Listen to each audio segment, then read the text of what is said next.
Okay, ladies and gentlemen, welcome to this first lecture on logic and set theory. And I'm going to explain you that this is a first for me too, not only for you.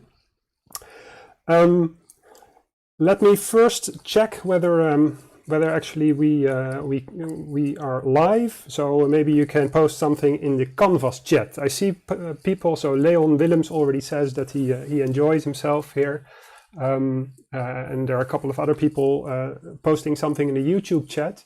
That is fine, except that I'm going to monitor the Canvas chat for questions later on. So let's see whether you can find that too.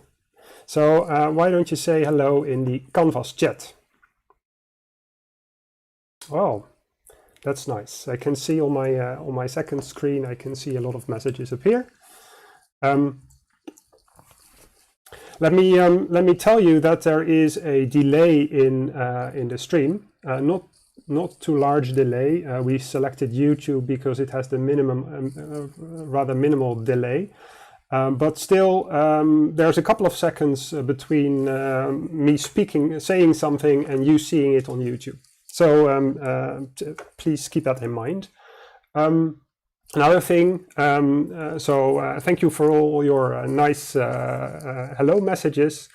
From now on, I suggest that we use the chat only to when I either invite you to post something in the chat, or when you have a question to ask, a serious question to ask, because otherwise the real questions get buried under all your nice remarks. As much as I would like to have contact with you, I'm afraid this is not really feasible for me, because we have, let me check how many people are actually watching at the moment. I cannot see at the moment. Oh, 304 viewers. That's actually not all of the course. We have almost 500 registrations. So there are people coming still, and if all of you are going to say a lot of things, then actually this is going to be overwhelming. And well, all right. So there is already an important question in the chat, and that is whether this lecture will be recorded. Yes, the lecture will be recorded. Actually, the stream is automatically recorded by YouTube. I might actually cut out some stuff that were really embarrassing before actually the video comes online. But yes, the lecture will be recorded.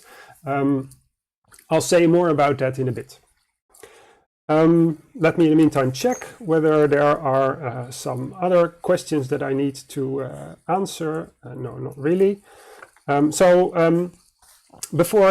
I'm going to tell you a lot about the organization of the course, let me first try to motivate you a bit. Let me show you a couple of slides, and I hope that you can also see me in the slide now. You don't have to answer that. All right, so you're watching a stream about the course on logic and set theory. And before we get to that, let's talk about tennis a bit. So as you know, there's the US Open. It's every year, actually. That's why I can reuse this slide every year. But so there's a tennis tournament going on in the United States. The stadium will definitely will not look like this due to the COVID-19 situation. Of course, it will be empty, but it doesn't matter for the example. Let's consider the following situation. We have a tennis club. So we are not talking about the US Open, really. We have a tennis club with 1,025 registered players. All right, and then this tennis club wants to organize a tournament to determine who is the champion of the club. Now, so the matches are played in rounds. And the idea is that in each round, all players that are still in the tournament are paired off according to a drawing of lots. Well, sometimes there's an odd number of players, and so one player is lucky and doesn't have to play in a certain round, but an even number of players is paired off, and they play a match, and then the winner of the match continues to the next round. All right, so, and the loser of the match is out of the tournament. And finally, the champion is the last player remaining in the tournament. Question, how many matches need to be played? And please, now I invite you to type your answer in the Canvas chat.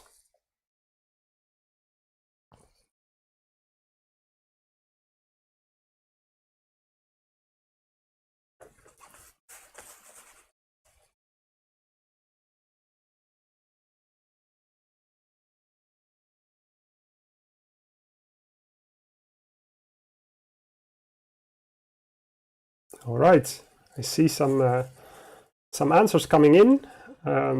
Great variety of answers, that's nice. All right, so let me wait a bit until the chat is finished showing all your answers.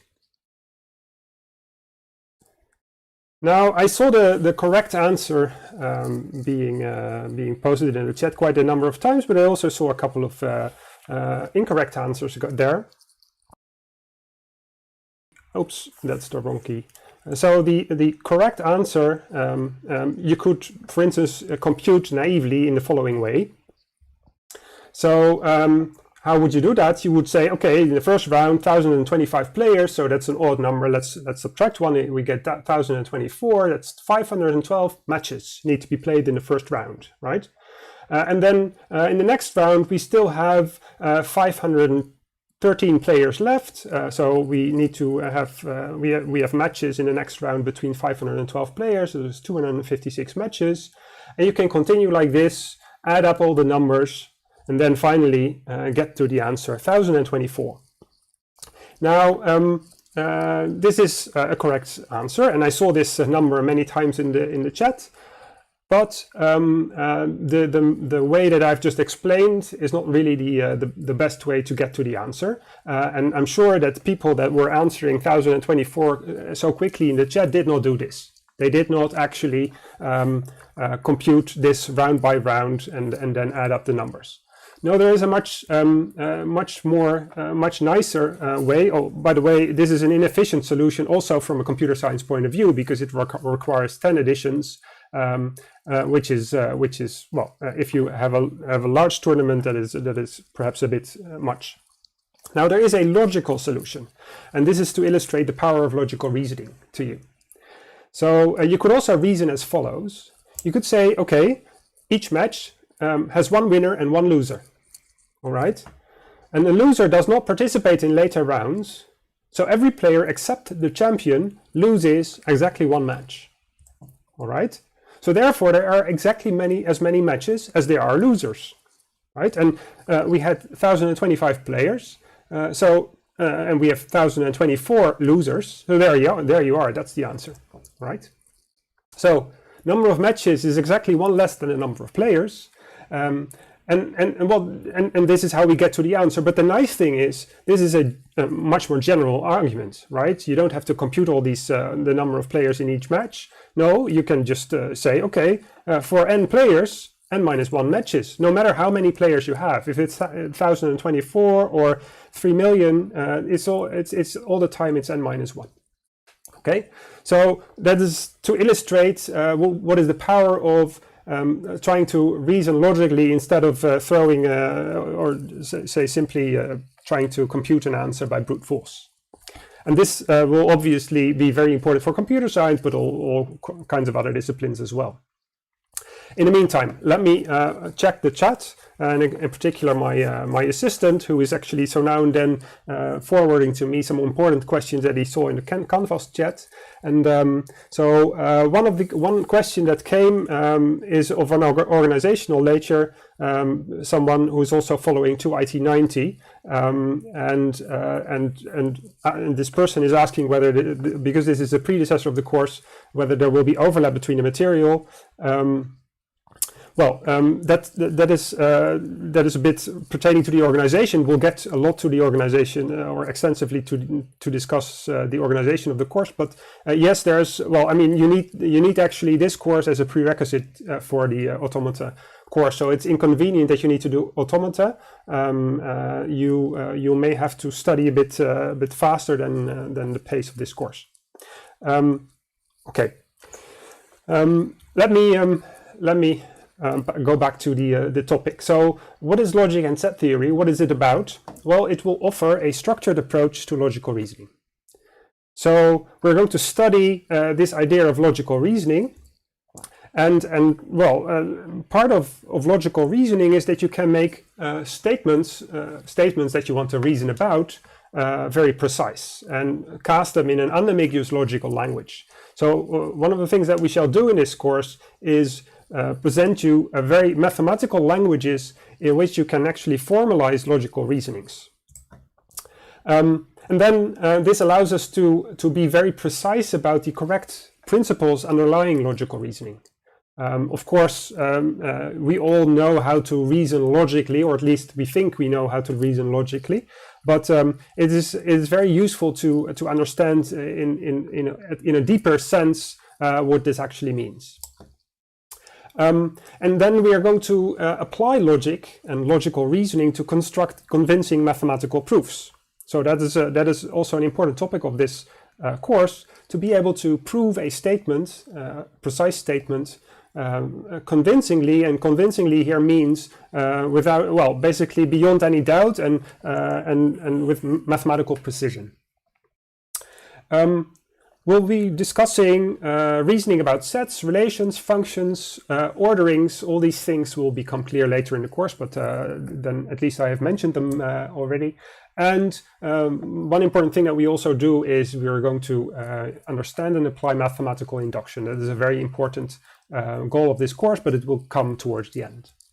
All right, and well, this is definitely not an exhaustive list. There are many more topics that we are going to discuss.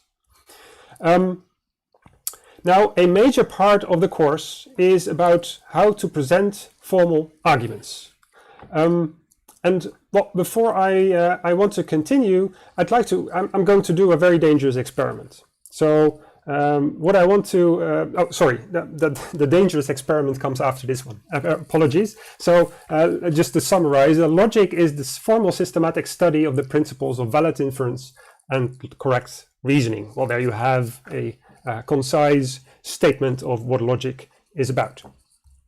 Now, this is the risky, extremely risky experiment that I was referring to. What I now am going to ask you is to leave actually this stream and to watch a video in another video on YouTube. And I'll post the link to the YouTube clip in a second in the Canvas chat, and I'll also do it in the YouTube chat. But then then this is a it's a 4-minute video. So after I posted the link in the chat, I hope you can go there, watch the video, and come back to this stream after 5 minutes. Now, the risk, why is this so risky? Well, it could be that I'm losing all of you by this experiment. But the thing is, when this had been a live lecture, then actually I would have shown you this video in the lecture hall. But now, since it's a YouTube video, it's a bit strange to illegally embed it in this stream. So let's not do that. But I don't want to withhold you because of these awkward circumstances that we cannot be in a live lecture hall. I still would like you to watch this video. So what I'm now going to do is I'm going to actually post the link in both chats, actually the YouTube chat and the Canvas chat. And I'd like to ask you to watch the video, and I'll then I'd like you to come back here. At 10 to 10 to 3. So there you go. Let me see.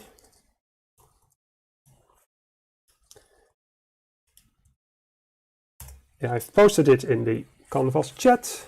Let's hope it works. And there it is in the YouTube chat as well. Okay, now I expect that the number of viewers reduces considerably now. And then I'll see you back at 10 to 3.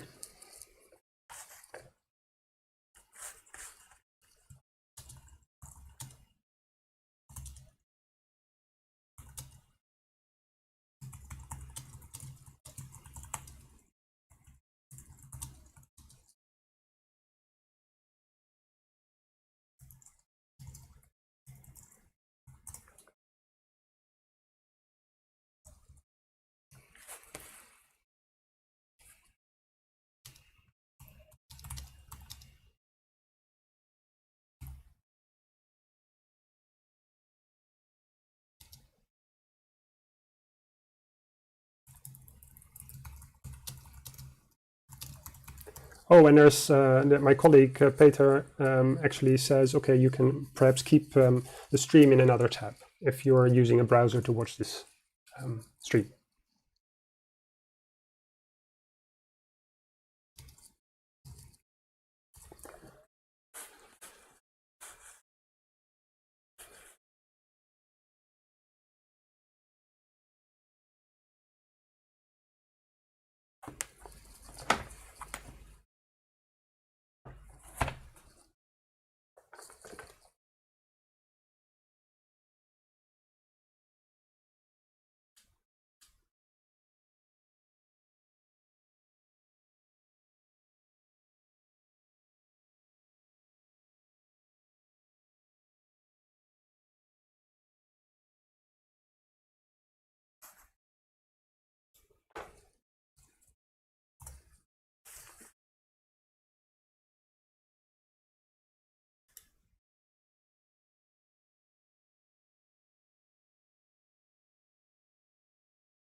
All right. I hope that you are all back, that you enjoyed the video, the nice video clip of Monty Python, which has a nice logical argument, you could say, well, partly logical, that this woman is actually a witch. Now, I have a couple of questions about this, and there will be another another experiment here, for which you need to use Mentimeter. Before we get to that, here is an argument that we see in this video. So the argument is like this: all witches are things that can burn. All things that can burn are made of wood. And then the so the things above the line are the statements that are made at some point, and then a conclusion is drawn from these two statements, and the conclusion is all witches are made of wood. All right. Now the question is this a correct logical reasoning? Is it logically valid? And I want to ask you to actually, hopefully you have you're not watching the stream on your phone. If you cannot, if you don't have a device ready that on which you can actually start another thing, then don't worry about it. But for those people that actually watching the stream on the laptop, perhaps you can use your phone to go to www.menti.com, fill out the code that you see depicted here on the slide, and then answer the question that you will see over there. So, is this a valid logical reasoning? Now, this will be a complicated thing because I'll need to switch to another window. We'll see whether that is going to work. But first, let me give you some time to enter your answers in this in Mentimeter.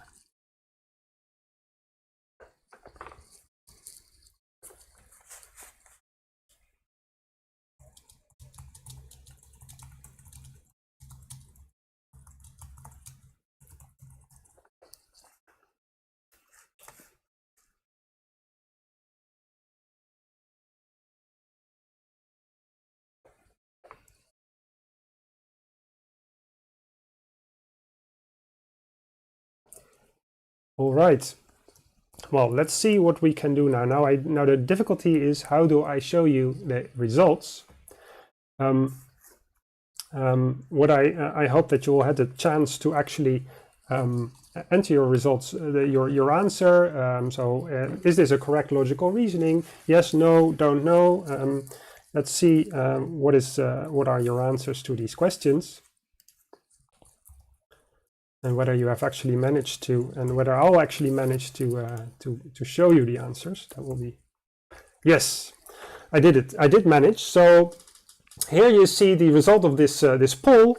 65% says yes, and even growing actually. This is a valid logical reasoning. Yeah, now I can understand that it's growing. It's always the benefit of the doubt always goes to the majority. So 33% of you say no, and just 1% of you say I don't know. All right. So let's talk about this. So indeed, this is a valid logical reasoning, and we'll get to that back to that a little bit later. But so, what is the point? Why is this a correct logical reasoning? Well, it doesn't matter that it is about witches or things that can burn or things that are made of wood. And the question is, if you know that all things of a certain type are things of a certain other type, and things of that second type are things of a third type, then the things of the first type are things of the third type. It doesn't matter that it's about witches or things that can burn or things that are made of wood. That's irrelevant for the question, is this a valid logical reasoning? So look at the red words there.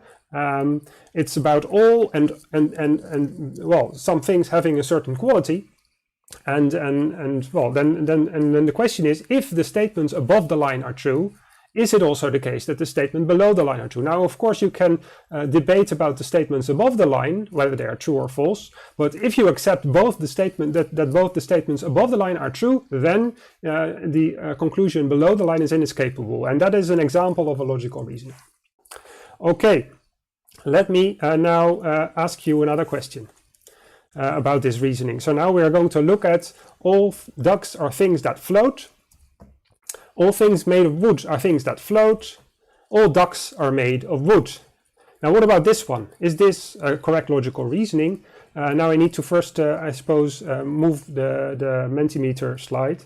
So I'm going to do that now, so that you can actually start answering this question. Is this logical reasoning valid?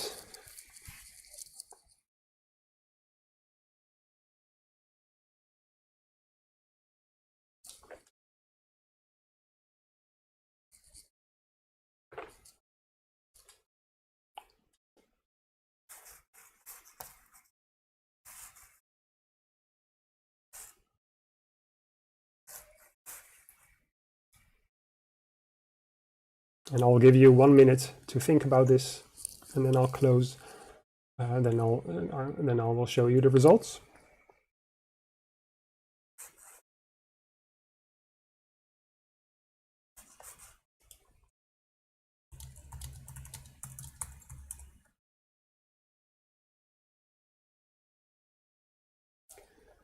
And I noticed that my connection is degrading, unfortunately.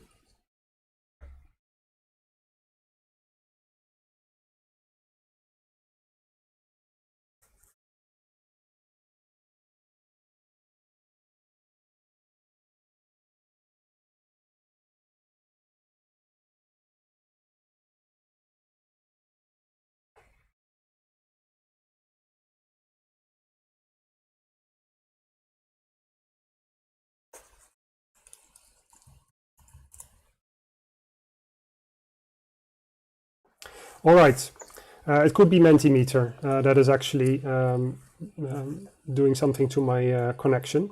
I don't know. Let me show you the results, and let's hope that it keeps on working. So as you notice, the vast majority of you now says 87% actually says no, this is not a valid logical reasoning, and 12% says yes.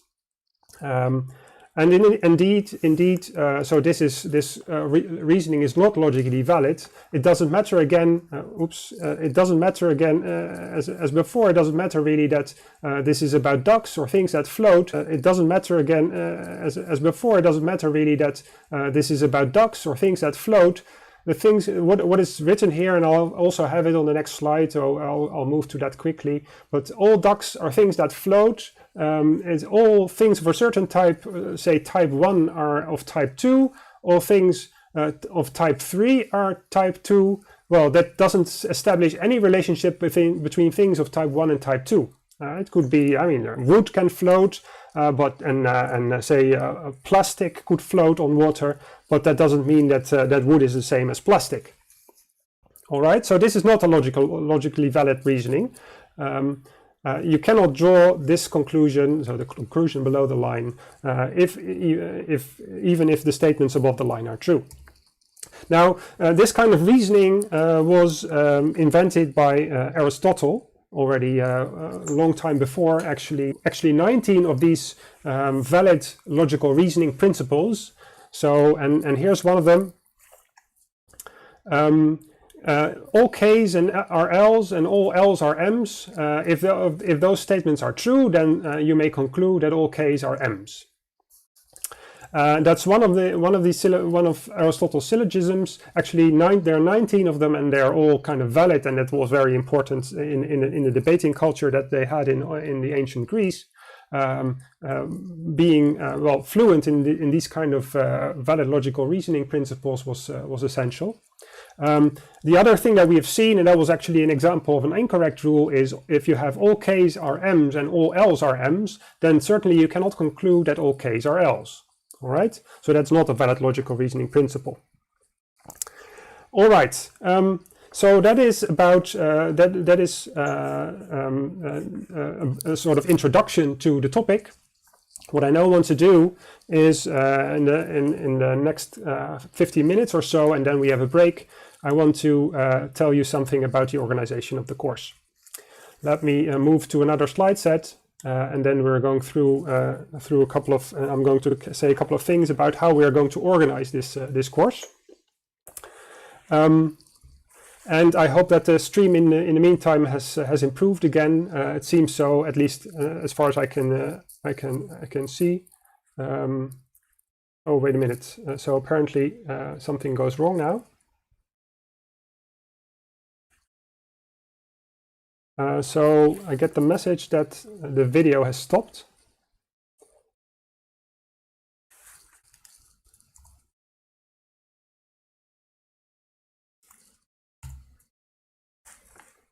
And I'm waiting to see whether that actually improves.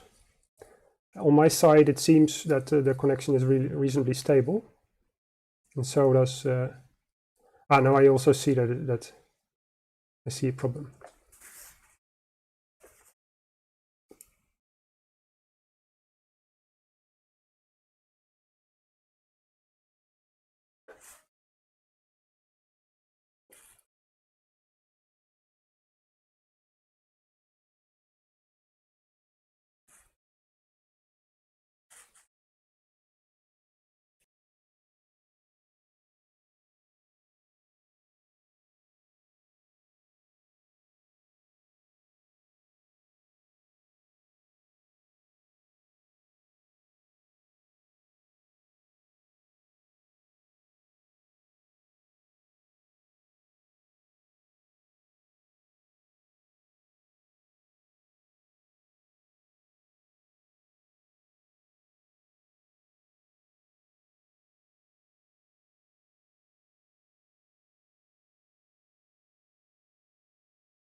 There's no sound.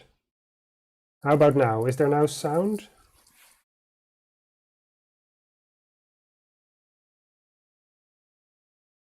Can you hear me? Okay, now there is. Let me continue. I'm not sure, and then we have a break, and then I'll try to fix things on my end. Let's discuss the organization of the course. So first of all, the most important thing is that for all the information regarding the organization, you can refer to Canvas. Everything is there. If you have any questions, please use the discussions forum to ask them. That is the primary source of information. So if you have any doubts about how things are organized, go and have a look there. You should carefully read the announcements that I'm sending out. You have seen one. Yesterday I sent an announcement. Make sure that you get the notifications. There's an option in Canvas where you can get emails if an announcement is posted, and when you can even get push notifications. Make use of that because it could be important information about something that is happening quite soon. So make sure that you don't miss any announcements.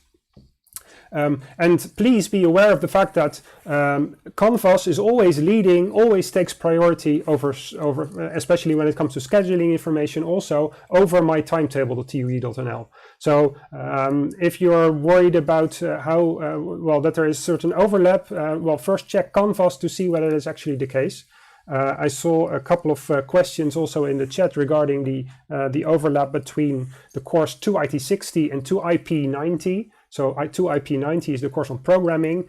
Yeah, that is correct, but I'll get to that in a bit. That has to do with the scheduling of the on-campus activities. What this is in principle, this course is an online course, and I hope that we can continue to do the lectures in the way we do now. It means that there will be lectures posted, broadcast online, like you're watching them now, in which I try to introduce them and motivate and explain the course material. There will also be tutorials. These will also be online, in which a student can ask questions about exercises to an instructor. We'll have a couple of instructors actually on Fridays, or actually a couple of student assistants on Fridays who will discuss exercises with you, and hopefully we'll do that in a slightly smaller groups, so that hopefully you can ask questions efficiently about how to solve exercises. There will be online tutorials.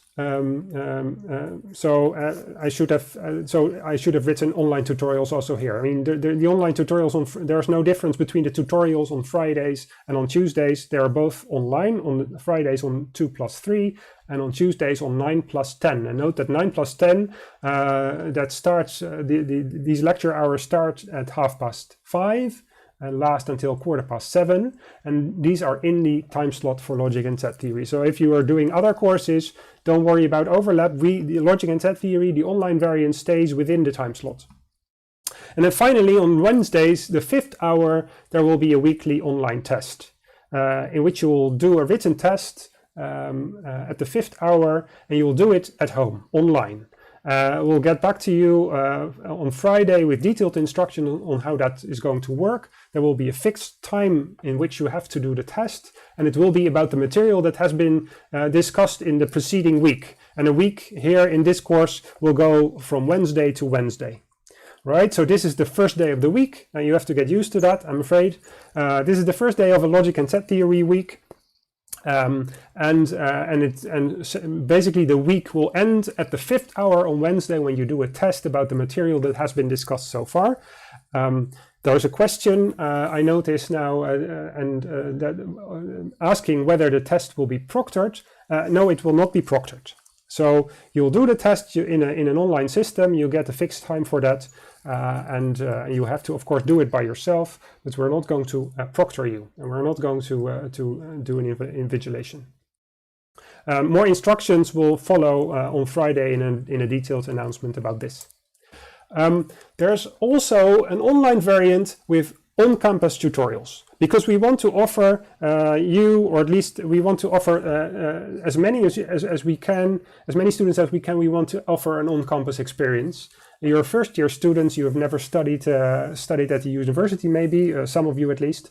You're not all first-year students, but at least the first-year bachelor computer science students. We sat together with the programming course, and decided that we would actually try to schedule on-campus activities together. So, and this is why we use part of this time slot for programming and part of the time slot for logic and set theory to schedule online activities. On-campus activities. These on-campus activities will be on Fridays, also the first 4 hours of the day, and on Tuesdays in the afternoon. So what does the design for the on-campus, the version with on-campus tutorials look like? Well, there will also be a lecture, which will be the same lecture actually, streamed via YouTube. And then there will be a tutorial, and this tutorial will be on Friday the 2nd or Friday the 3rd hour. It will not be online, but it will be actually on campus. And so this is a mistake. So here there should not be online. This is on campus actually. And these on campus tutorials on Tuesdays are 2 hours, either on the 5th and the 6th hour, or on the 7th and the 8th hour. And the idea is that first-year bachelor students either first have logic and set theory and then programming, or the other way around, first programming and then logic and set theory. And this pertains to students that take both courses. And this is also why we first gave the first-year bachelor's computer science students the opportunity to register for these on-campus tutorials. You can now all register for an on-campus tutorial if you want. There are still a few places left. I'll get back to that in a bit. Again, for these students that do the online variant with on-campus tutorials, there will be a weekly test also, and it will be exactly the same.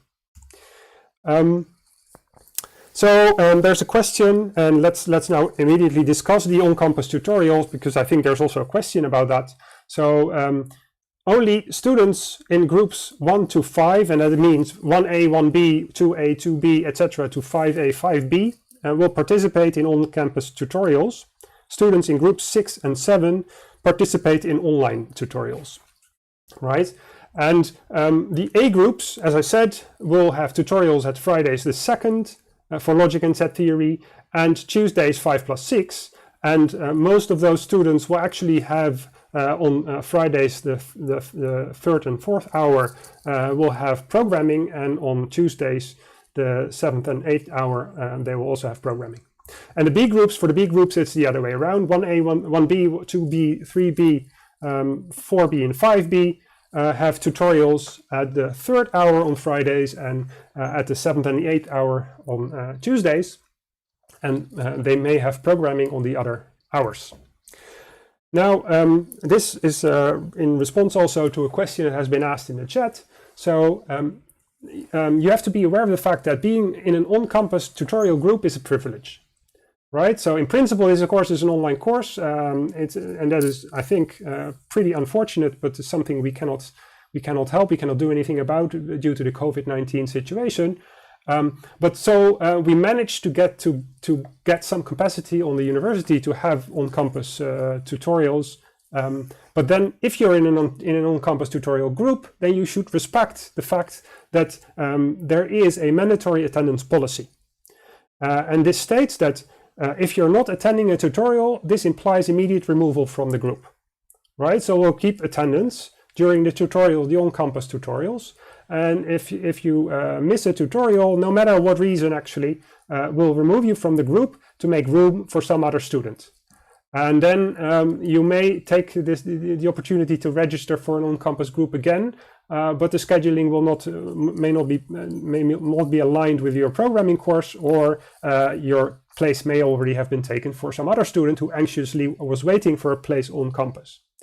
So you have to understand, being in a tutorial group on campus is a privilege. You have to be there. All right, there was another question, where can I find my group, has been asked in the chat. You can find your group in Canvas. If you go to the, if you go to the people page, then there the groups are listed, and if you're not yet in a group, you can register for a group. I have to apologize for the fact that I don't know exactly what this looks like from a student perspective. This is something we cannot really see as teachers, especially how the group enrollment is working, because we cannot basically as a student enroll with the group. But this is, you have to, it should be via the people page in Canvas. Note that you first had the opportunity to register for a group, especially the first year bachelor computer science students. You had the opportunity to register for a group in the other course 2IC00, and we have now moved those groups to the Canvas course, to the Canvas instance for 2IT60. Let me check. There's another question. What if you're sick on the on-campus days? Do you also get kicked out then? Yes, if you are sick on campus days, then you also get kicked out of the group.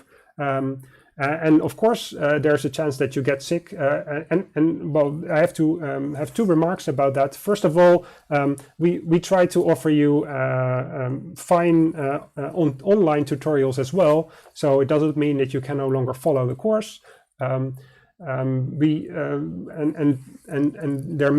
People may get sick. But note that you can also, the other thing I wanted to say is that you can also register again for an on-campus tutorial group. So if you're thrown out, it doesn't mean that you cannot get in anymore. But we need to have a system to make sure that, well, on the one hand, you will attend, and if you're in a non-campus group, and on the other hand, well, you have to understand we have 500 participants in this course. We have to put down one principle that we are going to adhere to. So if you're ill at some moment, that's unfortunate, but we cannot really take that into account in this principle. All right, let me take a couple of minutes more and then we have a break. So there will be an assessment. What would the assessment look like for this course? So there's online weekly tests. There's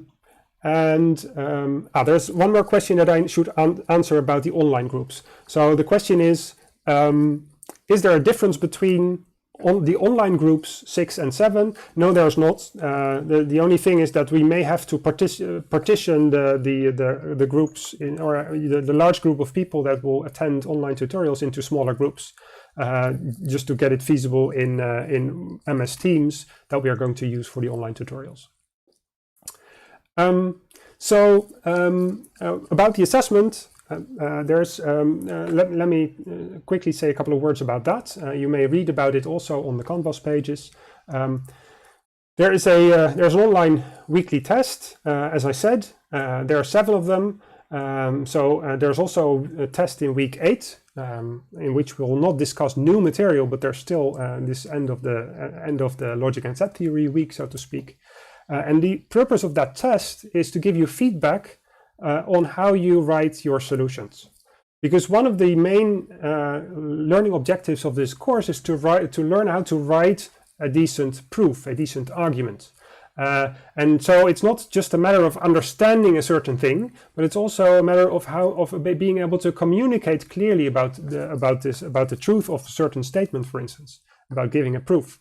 So the purpose of these tests is to give you feedback on how you write your solutions. And you'll notice as the course goes that this is the most important thing that you need to learn in this course. How do I properly write an answer to a question? How do I properly write a mathematical proof? These tests will be graded by student assistants, and we'll try to do that before the end of the week in which the test was taken. So that is a regular week then on Fridays. And you have to note that these tests will consist of exercises that are extremely similar to those on the program for the preceding tutorials. So if you want to have an idea what a test looks like, do the exercises on the program for the tutorials. That will be your best preparation for the test. Let me see, there's a question.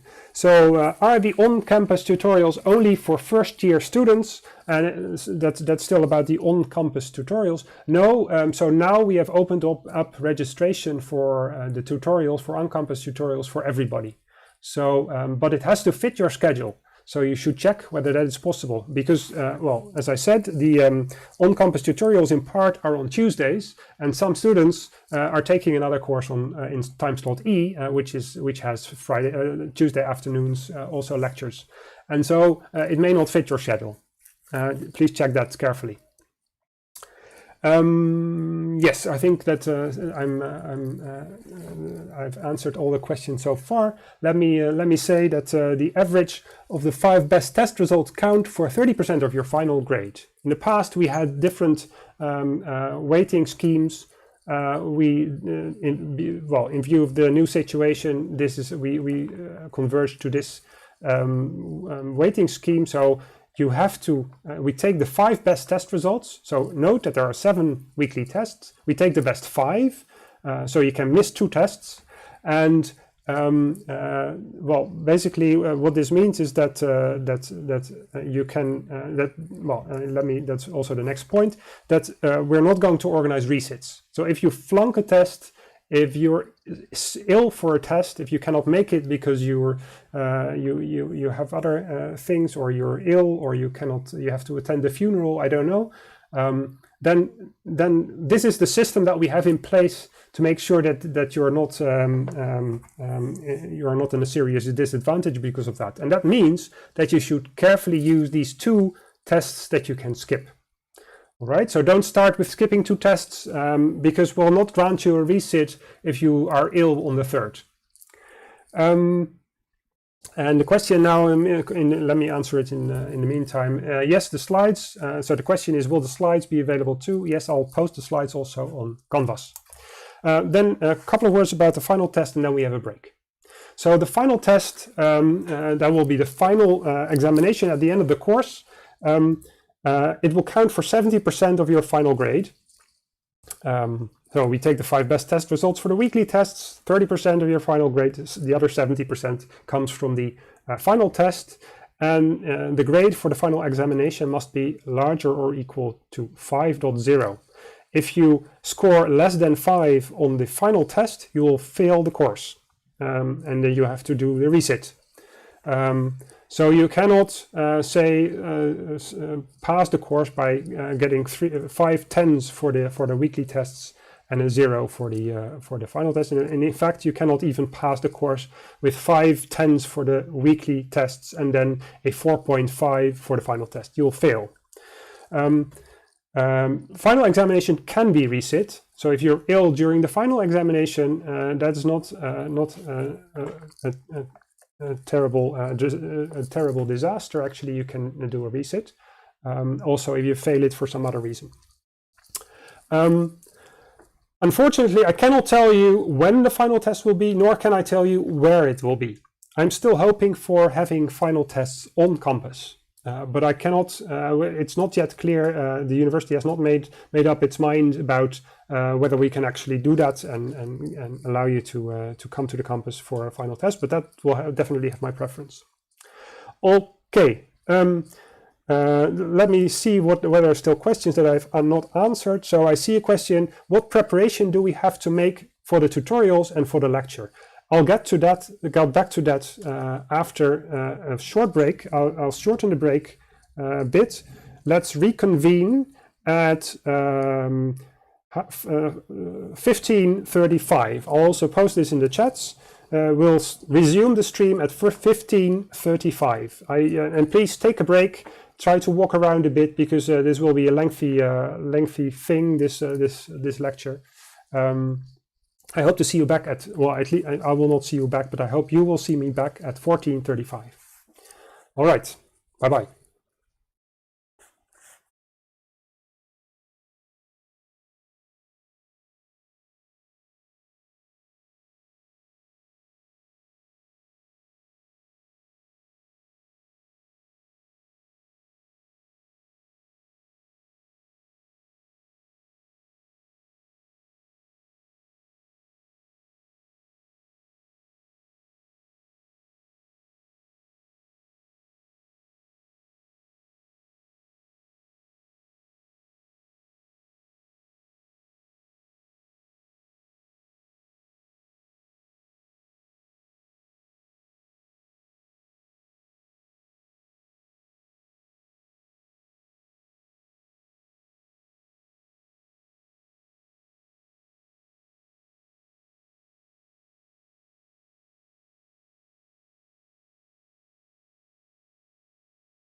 Okay, ladies and gentlemen, before I get back to my slides, welcome back to this stream. I hope you had a sort of relaxing break, could get a coffee or something else to drink. I can imagine that it's also exhausting to watch the stream and then and get all this information.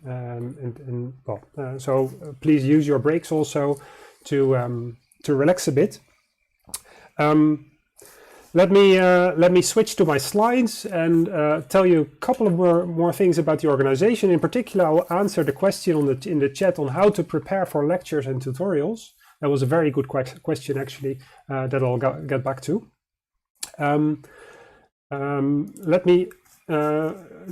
This is what we discussed before the break. So we discussed the assessment. Let's move on to the lectures. Now this is completely new for me. So I'm used to teaching this course already for over a decade. But I have always been teaching this to large audiences, and I love to give a lecture in a large lecture hall and see all your faces in front of me, being able to talk to you, see whether you like what I'm saying or don't understand what I'm saying. Unfortunately, due to the current situation, we cannot do it like that. So, so I had to transform myself quickly from just a regular lecturer into a YouTuber at the moment. To be honest, half a year ago, I didn't even know that it was so easy to create a channel on YouTube, and actually until this is my first live stream. Before you know it, you become an influential YouTuber. Now, I don't have that kind of aspirations. So this stream will be only shared with you. Don't worry. That is not to say that this is for me technically a big challenge. I have a big screen in front of me, actually, in which I have to monitor the chat. I have to so now and then switch between different things that I'm streaming. I also have, as you have seen perhaps in the break, I also have a sort of blackboard simulation in the form of an iPad lying around here, so that I can do examples on a blackboard. So instead of being in a lecture hall, just walking around and writing on a blackboard and showing slides, I now have to manage all these technical things. I can tell you that is something that I'm not trained for, but I'm learning. That it means also that things will go wrong. So I'm sure of it, actually. So it will happen that I don't have a connection, for instance, because my kids are abusing the internet here in my home, or because I'm just technically something goes wrong.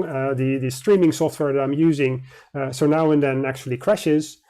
So please bear with me for those moments, and patiently wait until I announce in the Canvas chat that things should be running again. I hope you understand. It's not nice for you either to watch a stream. I think on the other hand, it's convenient that it will be recorded. And I'm in a fortunate position, actually, that I have been recording videos for this course already for quite some years.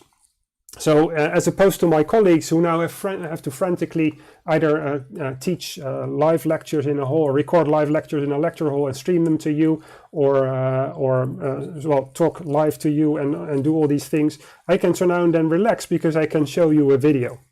And this is also convenient for you because they are professionally recorded videos, or at least videos recorded in a studio. Let me tell you what I'm planning for these lectures, and I hope to make it sort of entertaining for you still. So they will be streamed via YouTube. They will also be recorded. This I already told you. Count on a delay of about 10 seconds, so I will not respond to your questions immediately, and also I have to concentrate on my lecture, and I cannot in the meantime have a close look on the chat. So I have Peter Lamboy actually posting some questions to me in a different way that you ask in the Canvas chat. And what I hope to present you I'm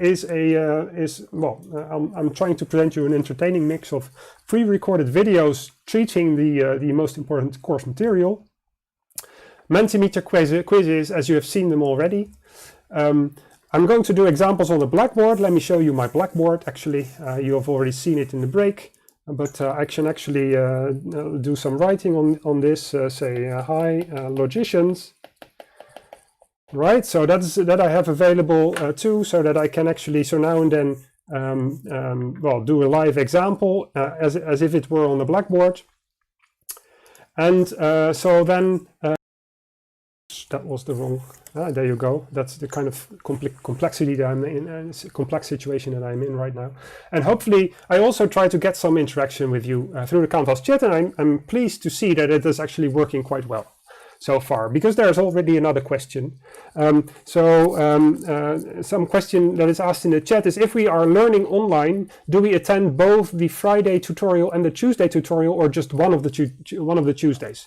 And the answer is, you will. So we have 2 tutorials a week, and you attend both of them, and they're both online for the online people.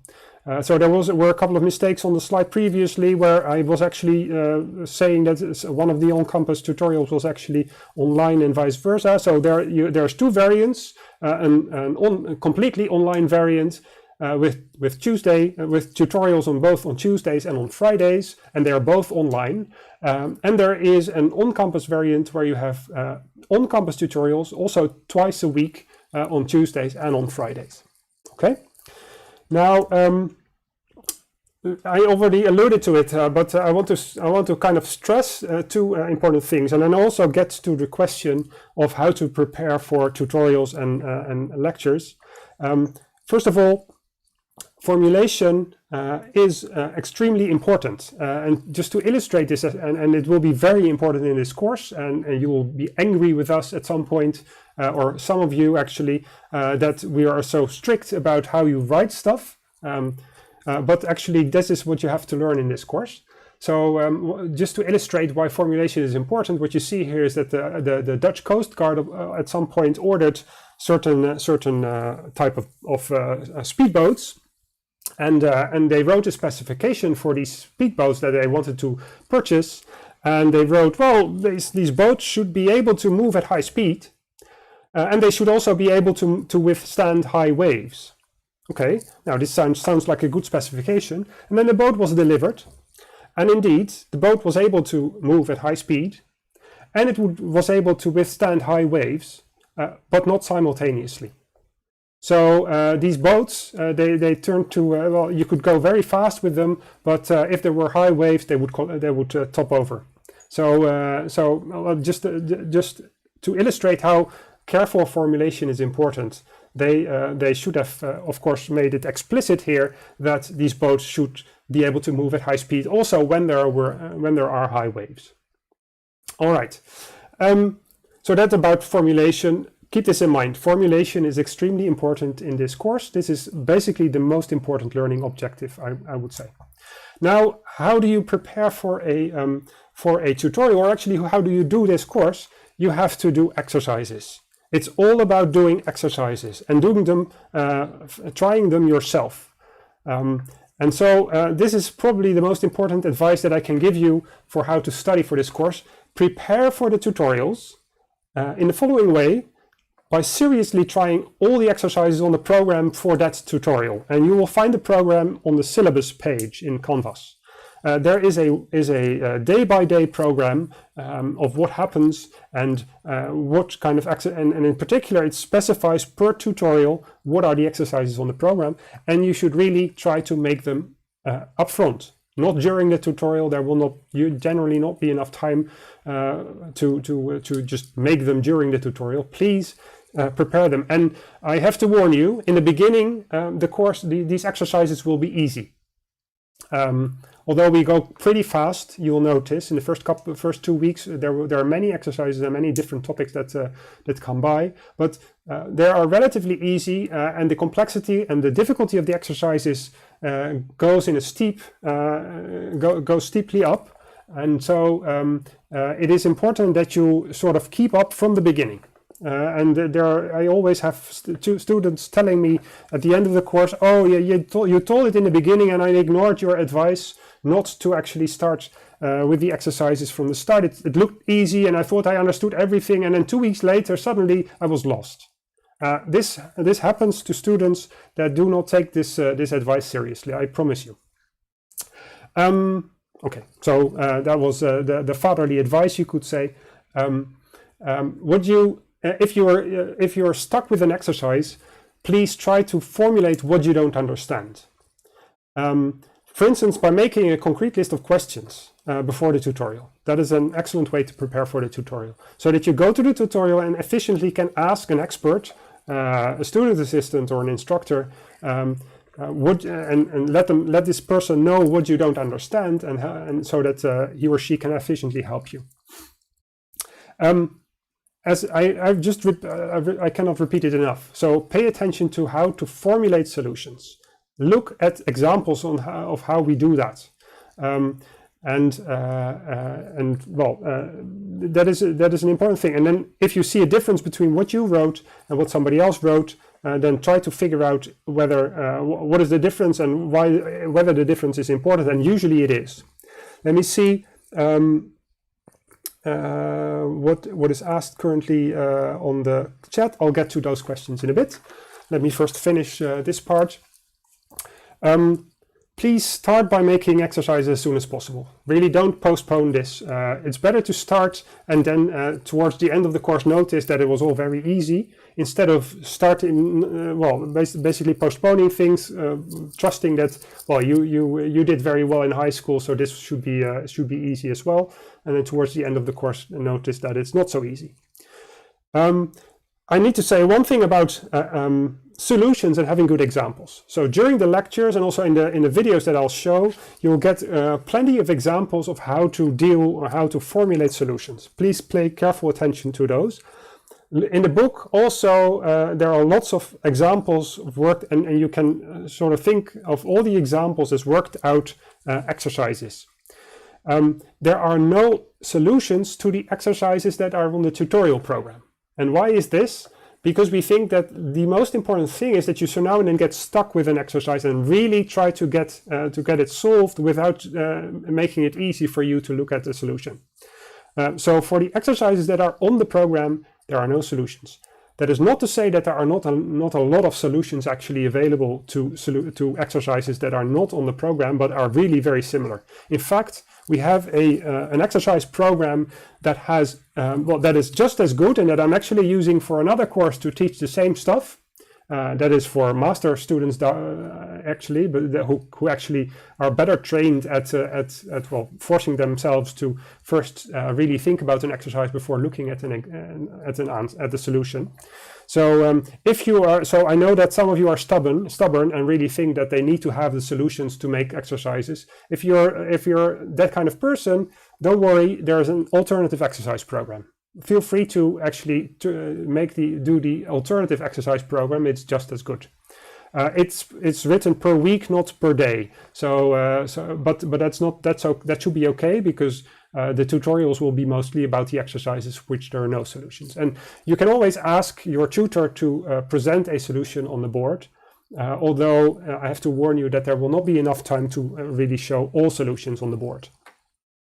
Okay, neither in the online nor in the offline tutorials. There were two questions that were posed in the chat that I'm going to have a look at. The book Logical Reasoning, a First Course, is hard to come by. Does the first edition also meet the conditions? The answer to this question is well, not really. It's really better to have the second revised edition of 2011 because it was really thoroughly revised between the first and the second revision. That is not to say that publishers do advertise also the second revised edition so now and then by writing the first edition. And why is that?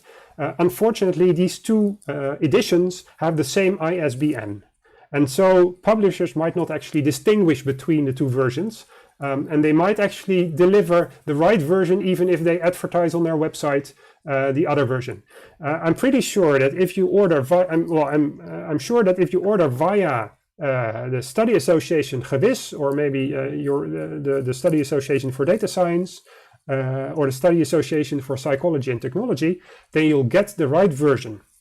So my strong advice is to order via those study associations. I think they order via Atheneum, this bookstore, and I'm pretty sure that they will also deliver the right version, even if on their website they might say something else. I advise you to call them and ask to be sure. That's about the book. And then from what I know, the on-campus stuff is shared with programming to IP90. You have around 2 hours online, of which 1 hour programming and 1 hour logic and set theory. No, that is not exactly correct. So the situation is that on Fridays and on Tuesdays, we share a 4 hour slot with programming. And we have divided it among the two courses by you first do the first 2 hours the one thing, and in the second 2 hours the other thing. The only thing I should say is that on Fridays, for now, we are only going to use the last hour of the first 2 hour slot and the first hour of the second 2 hour slot. So you still have 2 hours programming also on Friday, but 1 hour tutorials on Fridays for logic and set theory. So either the second hour you have logic and set theory, and then the third and the fourth hour programming, or you have the third hour logic and set theory and the first and the second hour programming. But we share a 4 hour slot among ourselves. All right. I hope that this is all clear too. All right. Now let me. That's all I wanted to say about the organizational stuff. What I now want to do is I'll move into the topic of the course, and I really hope that you have managed to watch the videos that I asked you to watch in the announcement. So there were videos about propositional logic, and actually students that have done the selection test either this year or last year actually for computer science, they already have seen these videos because they were also used as preparation material for the selection test. So they probably were not new to you, and actually it's easy material. I hope you all had the time to have a look at those videos. And so I'm not going to show them again here or discuss these elementary things about propositional logic. What I do want to do is give you a couple of quiz questions about this, using again Mentimeter. So let me move the Mentimeter situation here. Let me change this. So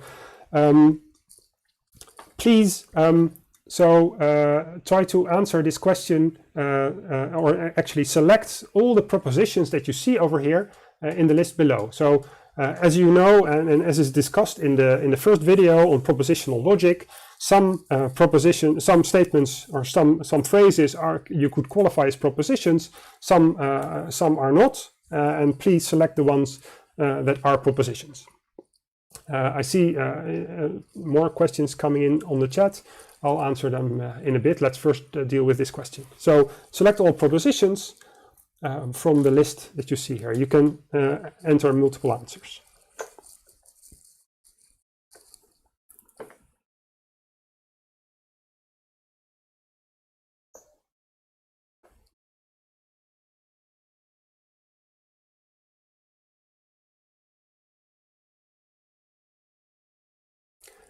Let me give you 1 more minute and actually show you the results of the quiz at exactly 5 to 4.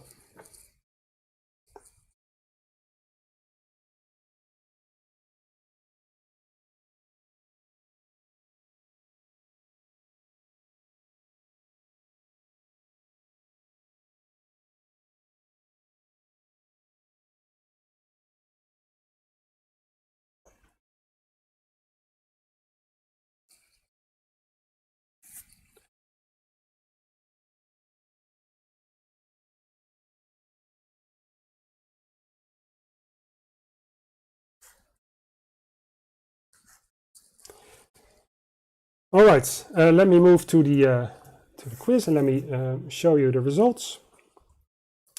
So there were four statements, or you could say four phrases. The first and the third are qualified as being correct. I mean, 44% says that the statement for A is a proposition. 50% of you say that the statement with C is a proposition, and there's a couple of you actually were saying that B and D are propositions. Let's go back to these propositions and then discuss them. So first of all, logic and set theory is a fun subject. Apart from that, this is a simple proposition. Indeed, it's a statement that is true or false. So a proposition is a statement to which you can assign a truth value, of which you can say, yeah, it is true, or no, it is obviously false, or well, I don't know whether it's true or false, but definitely it will be true, either true or false. That is a proposition. And logic and set theory is a fun subject. That is, of course, a true proposition, although towards the end of the course you may think differently. But for now, I take it that you will all accept my statement here that it is a true proposition. Second, the second one, make the exercises. This is not a proposition, but it's really an order. You should do that, make the exercises, but it's not something to which you can, not a statement to which you can assign a value true or false. It's just an order to do something. So that is not a proposition. Then the third one is, if you seriously try all the exercises, then you will pass the course. Now, this also is a proposition. It's a statement that is either true or false. I can assure you that it's actually true, but well, we have to see. Maybe towards the end of the course, there are a couple of you that seriously tried all the exercises and still failed the course, but it is rare, I can tell you. Then a last one, where can I find the solutions to all the exercises? This is a false, this is not a proposition. It's a question.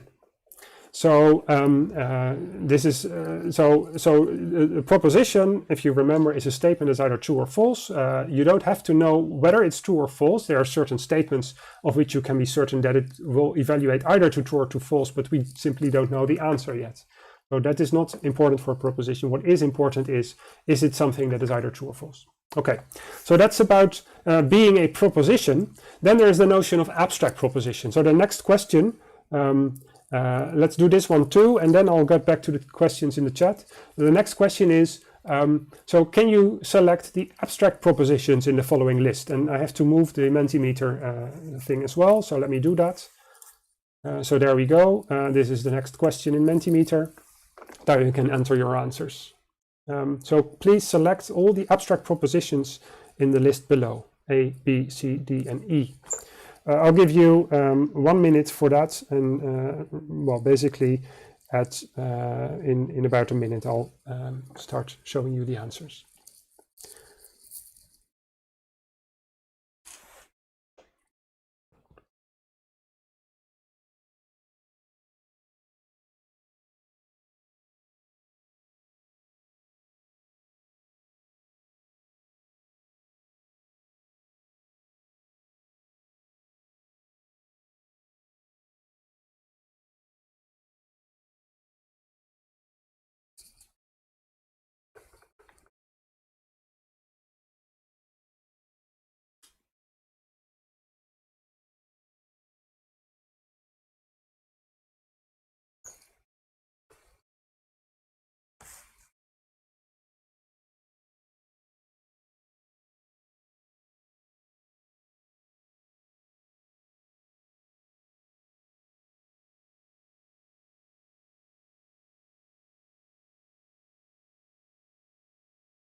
Okay, gave you some time to think about this.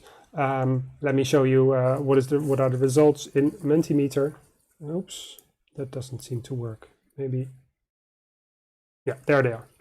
So, well, it's a bit divided here. So some of you say that the first one is an abstract proposition, A. Most of you say that B and E are abstract propositions. It looks like that you could only answer give one answer, one response, it seems. If that's the case, that was a mistake that I made when I made this quiz. You were supposed to actually select all the abstract propositions, looking at the percentages. But maybe, well, this is my inexperience with Mentimeter, probably. I'll get used to it. Let's go back to the slide and let's discuss.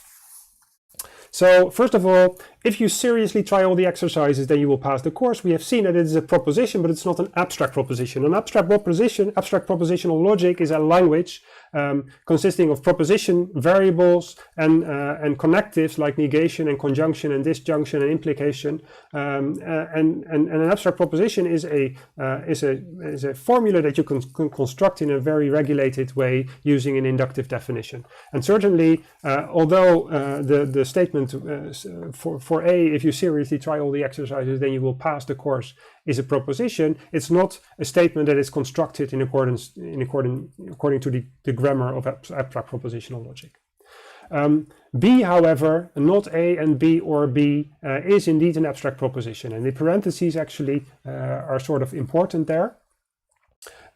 This is in accordance, and you can check the inductive definition. If you don't remember what that is, please refer back to the video after this lecture. This is an abstract proposition. This here, an A symbol, so a proposition letter A and then a conjunction symbol, is not an abstract proposition. You cannot make it using the inductive definition of abstract propositions. And the same holds for D, where there is this negation between A and B. So that negation is a unary connective. You can only apply it to one proposition. One abstract proposition. So if B is an abstract proposition, you can make not B, but you cannot make A not B. So that's not an abstract proposition either. If you enter this as as correct, then please refer back to the video. And finally, E is a bit debatable. Officially, in accordance with the inductive definition, it's not an abstract proposition because there are a couple of parentheses missing from this sequence of symbols. To qualify as an abstract proposition. But if you remember in the video also there was a convention presented that allows you to omit parentheses if they are kind of superfluous. And this is an abstract proposition actually after you have omitted some parentheses. So we will qualify in this course this as an abstract proposition, although officially if you look at the inductive definition you will not get this kind of string of symbols that qualifies as an abstract proposition. Let me answer two or three questions that appeared in the chat. First of all, there was the question of somebody saying, I haven't received my book yet. Can the alternative exercise program cover for the book temporarily? Well, on the alternative exercise program, there are also exercises from the book. So you need to have actually the book to actually find those exercises. What I can do and will do if you don't tell anybody is I can post a copy of the exercises of the book. And that will not prevent you from buying the book because you will need it anyway for the rest of the material. But so this is but I have a PDF with just the exercises from the book. And then you should work with the slides and the videos to learn the material and for now, and then until you have the actual copy of the book. So that is something that I'll provide in the Canvas on the Canvas site, a PDF with the exercises. Please try to get the book as soon as possible. And then there's a question: how do we distinguish the two versions of the book? Well, you can. Well, do I have a copy of the book here? No, I don't think so. But if you look at so in the book on the second page, it says either that that is from 2004. It's the first edition of 2004, or it may state that it is the second revised edition of 2011. It's on the second page of the book, you know, the page where it specifies all the details regarding the printing of the book and so on. So there you can find whether it's actually the 2011 version. That's the one you need. All right, and then well, that question was posed 2 times. All right, one more question about tautologies, contradictions, and contingencies. So consider the following truth table, again a Mentimeter question, and now try to select all true statements. So hopefully you can select multiple statements as correct. Let me give you again access to the next question in Mentimeter. So select all true statements from the list below.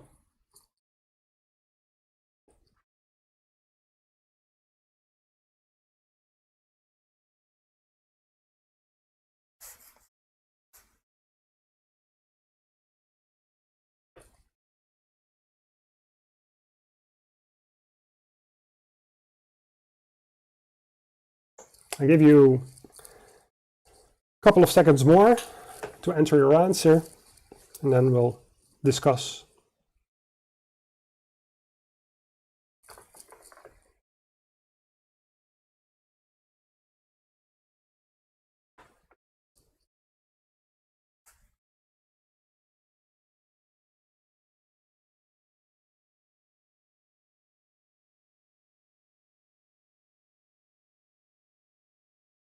Okay, let me show you the results in Mentimeter.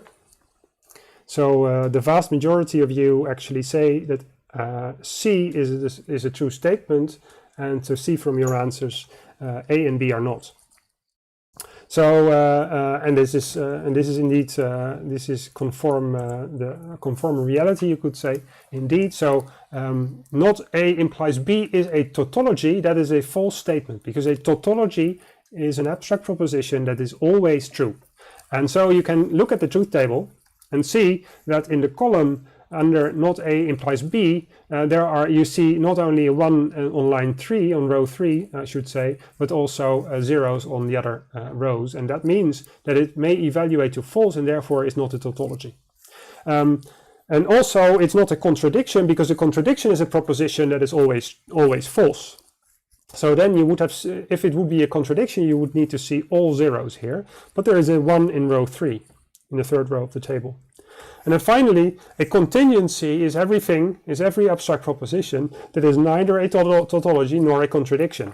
And so that is indeed the case, because the abstract proposition may evaluate to 0. For instance, if A is 0 and B is 0, then the abstract proposition evaluates to 0. But it may also evaluate to 1. If A is 1 and B is 1, then the abstract proposition evaluates to 1. So to prove that some statement, some abstract proposition is a contingency, you can either make a truth table, or there will be a video that I'll post, and I'll not show you now, but that I will post on the Canvas site, that gives you a more efficient strategy to prove that some formula is a contingency. I'll refer to that on the Canvas site. Okay.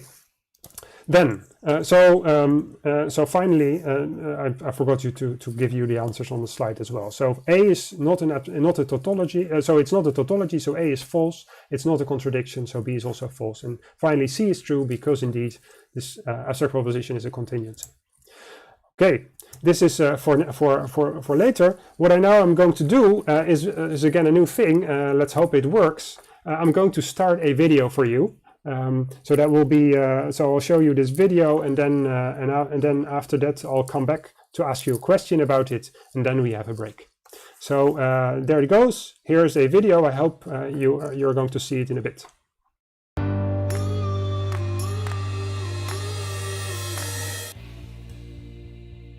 In this lecture and the next, we will introduce two notions that allow us to compare abstract propositions on the basis of their semantics.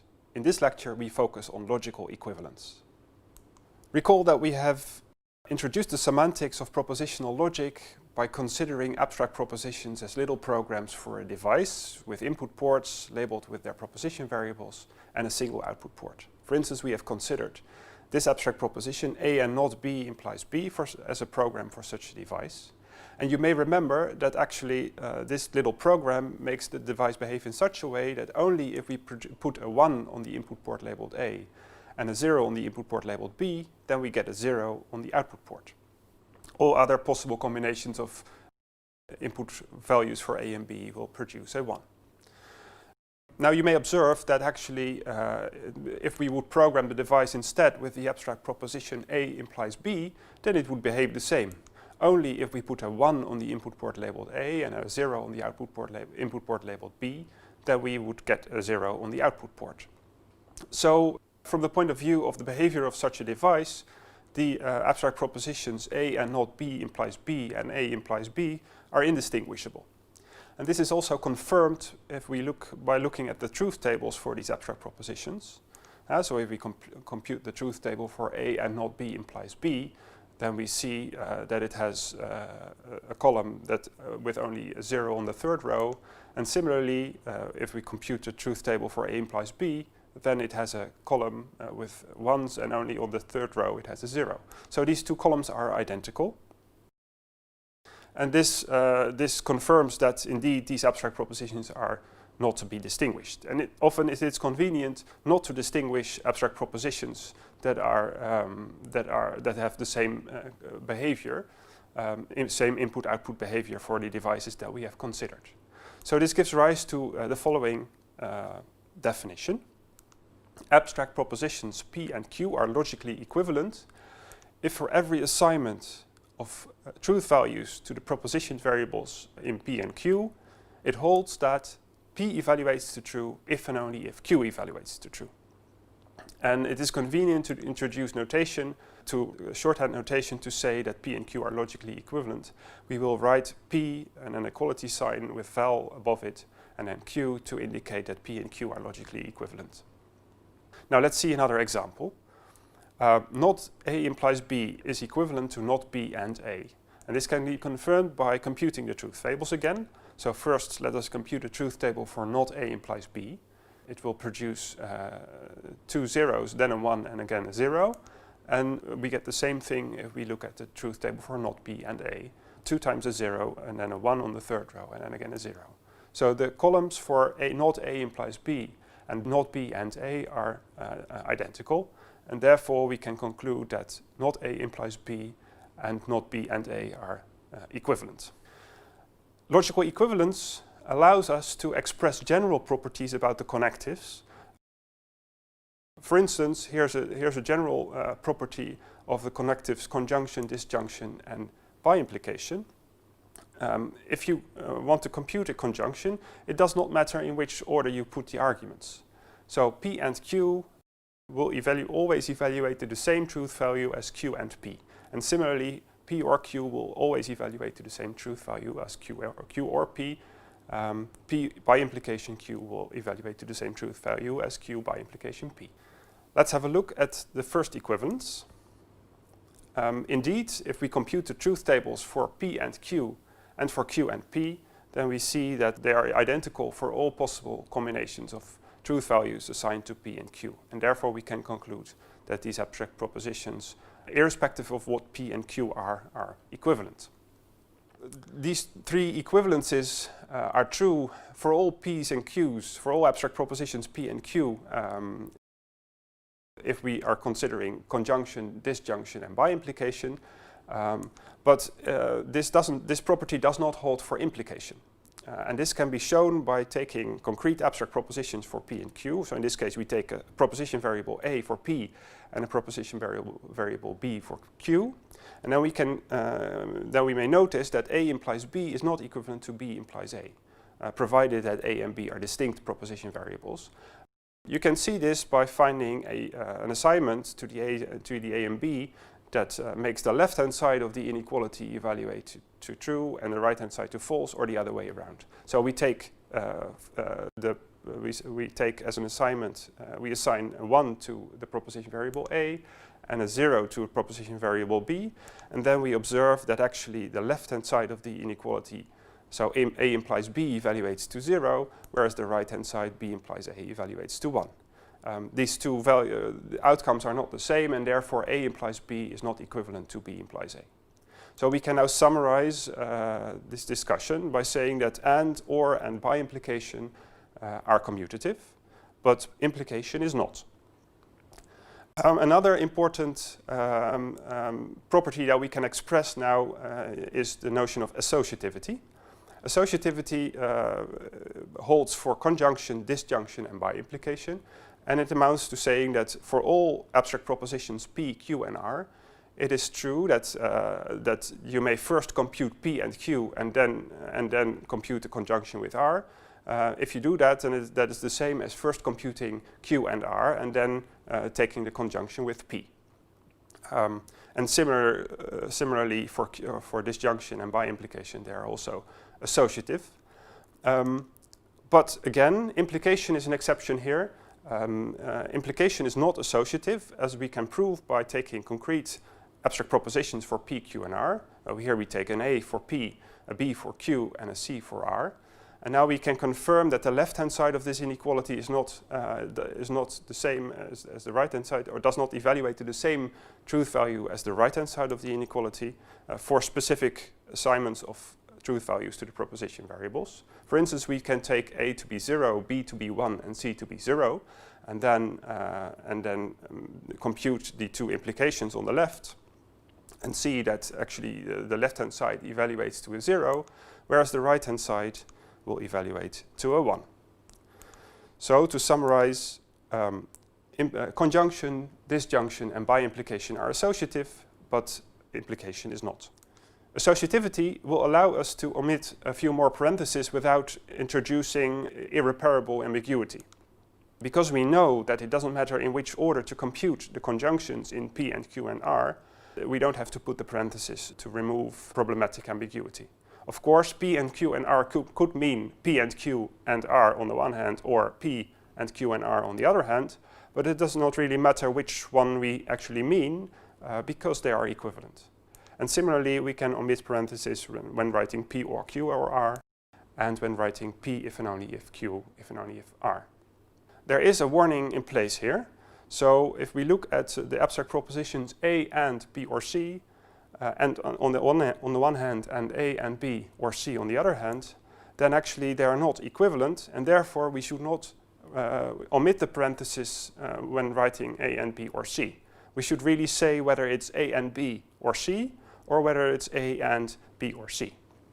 For the next lecture, we will continue with this inequality, so I advise you to actually confirm that this inequality, that A and B or C is not equivalent to A and B or C, by writing out the full truth tables and confirming that the columns are not identical. This concludes the introduction of logical equivalence. In the next lecture we will discuss logical consequence.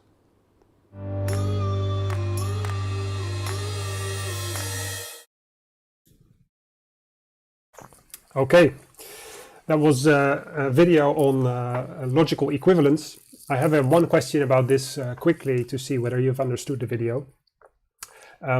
So again, we go to Mentimeter. I think I already, yes, I think this is already the right question. So please enter your answers on Mentimeter. I'll give you 1 minute for that, and then we'll discuss your answers, and then we have a short break. So considering this truth table, do you think that actually not A implies B is logically equivalent to not A and B? Please enter your answer in Mentimeter.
Okay, let me check the results in Mentimeter. So the vast majority of you say no, this is not a this equivalence is not valid. Some of you say yes. Just 1% of you say I don't know. That's reassuring, but because that means that most of you have actually understood the question and the notion of logical equivalence probably. For those of you who did not know the answer, I'm now going to explain, but also I urge you to watch back the video. I'll post the videos. The videos will be available also on the Canvas site.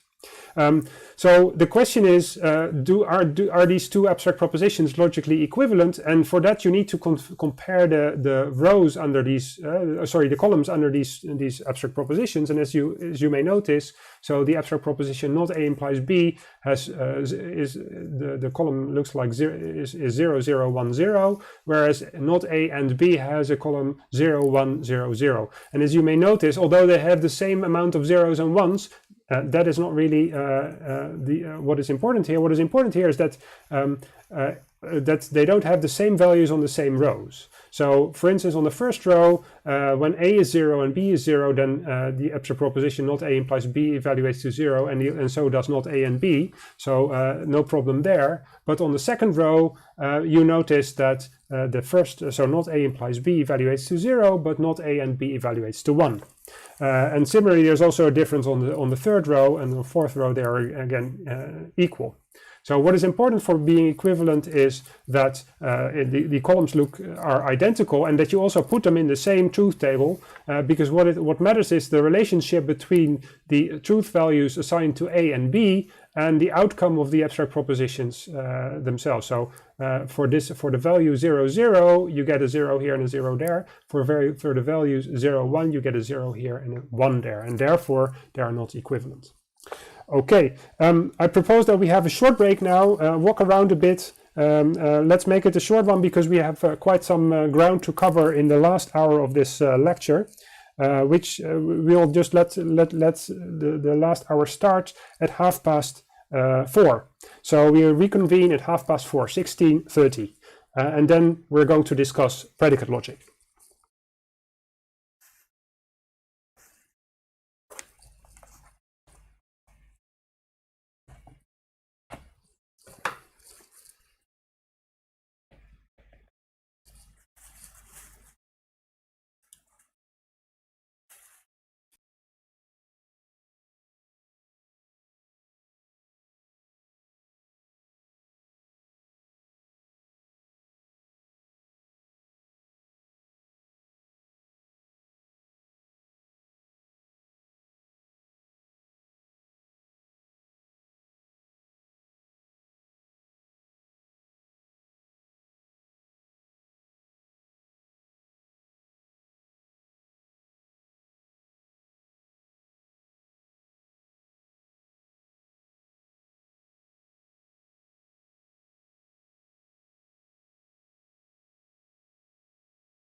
Okay, ladies and gentlemen, welcome back to the stream, the third lecture hour for logic and set theory. I'm now going to skip some material that I would like to ask you to watch a video in particular that I'd like you to watch in preparation for the tutorial, except for making exercises. I'll post an announcement on this on Canvas this evening or perhaps tomorrow morning. So because I want in this last 3/4 of an hour that is left, I want to still discuss quite a significant part of predicate logic. So let me see if there are, sorry, let me get back and let me just, I realize now that I forgot to answer one of the questions that were posed in the chat. Let me go there because one of you asked actually, so these double vertical lines in the truth table, what do they mean? Well, they have no formal meaning. Actually, we do that to separate the computation basically of the column for this abstract proposition, which is sort of the goal of this first part of the truth table, and this one. The book does this too, but we don't there's no important distinction between double vertical lines and single vertical lines. What matters is that on the left-hand side of the truth table, you have a specification of the truth values, the various truth values you could assign to A and B, all combinations 0, 1, 0, 1, 0, 0, 0, 1, 1, 0, 1, 1. And then in the columns under the abstract propositions, you find how they would evaluate given the certain truth values. So the double vertical lines have no special meaning, except that they are a visual way to separate, say, two parts of the truth table. Okay, now that is sorted out, there was another question. Another question that was asked was, where can we find extra material or exercises to prepare, excluding the exercises of the book? Well, you may notice that if you look in Canvas in the left-hand side menu, there is there you see this cryptic AEP, and AEP stands for Alternative Exercise Program. And basically what it does is specifies an exercise program with solutions. So that's not, those exercises are not on the program for the tutorial, but they are really useful to also try if you want to have extra practice material. I would focus on the exercises on the program for the tutorial first, by the way, but if you need extra stuff, then that would be the first place to look. And for the rest, as was already answered also by my colleague Peter Lamboy in the chat, on the extra material, on the material page, you will find also old examinations. It is anyway a very good idea to have a look at those old examinations already now, so that you have an idea of what will be asked or what you should be able to do towards the end of the course. And to go back to those old examinations time and again, just to see, okay, at what level should I be towards the end of the course. And note that on the exercise program that is on the syllabus page, we also sometimes refer to exercises from old examinations to get you used to actually what you should be able to do on the final exam. All right, so much about predicate logic. By the way, I'm now realizing that I was showing you a slide that I'm not going to discuss further. I mean, I was showing you the slide only to show you a truth table with the vertical lines. So this question we're not going to do now. I want to move to predicate logic. And I want to do that by first starting an introduction video, which and now I see that actually, that actually I was not showing you any slide at all, because I was in a close-up mode. So it is not really important, I think. Hopefully the person who asked about the double vertical lines already understood. If not, please ask the question again and I'll discuss it again, showing a decent example. Apologies for not paying attention. I'm looking at my screen with the slide, but I didn't look at my streaming software, in which I actually selected a close-up. Anyway, now you had the chance to study me a bit more carefully. Let's move back to the slides in a bit. But first, I would like to start a video giving you an introduction to predicate logic.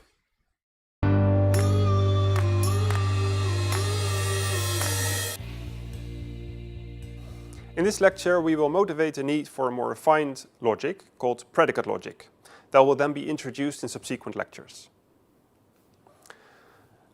Recall that the purpose of logic is to study what is correct logical reasoning. Let's see an example of an argument. If Alfred is a duck, then Alfred can swim.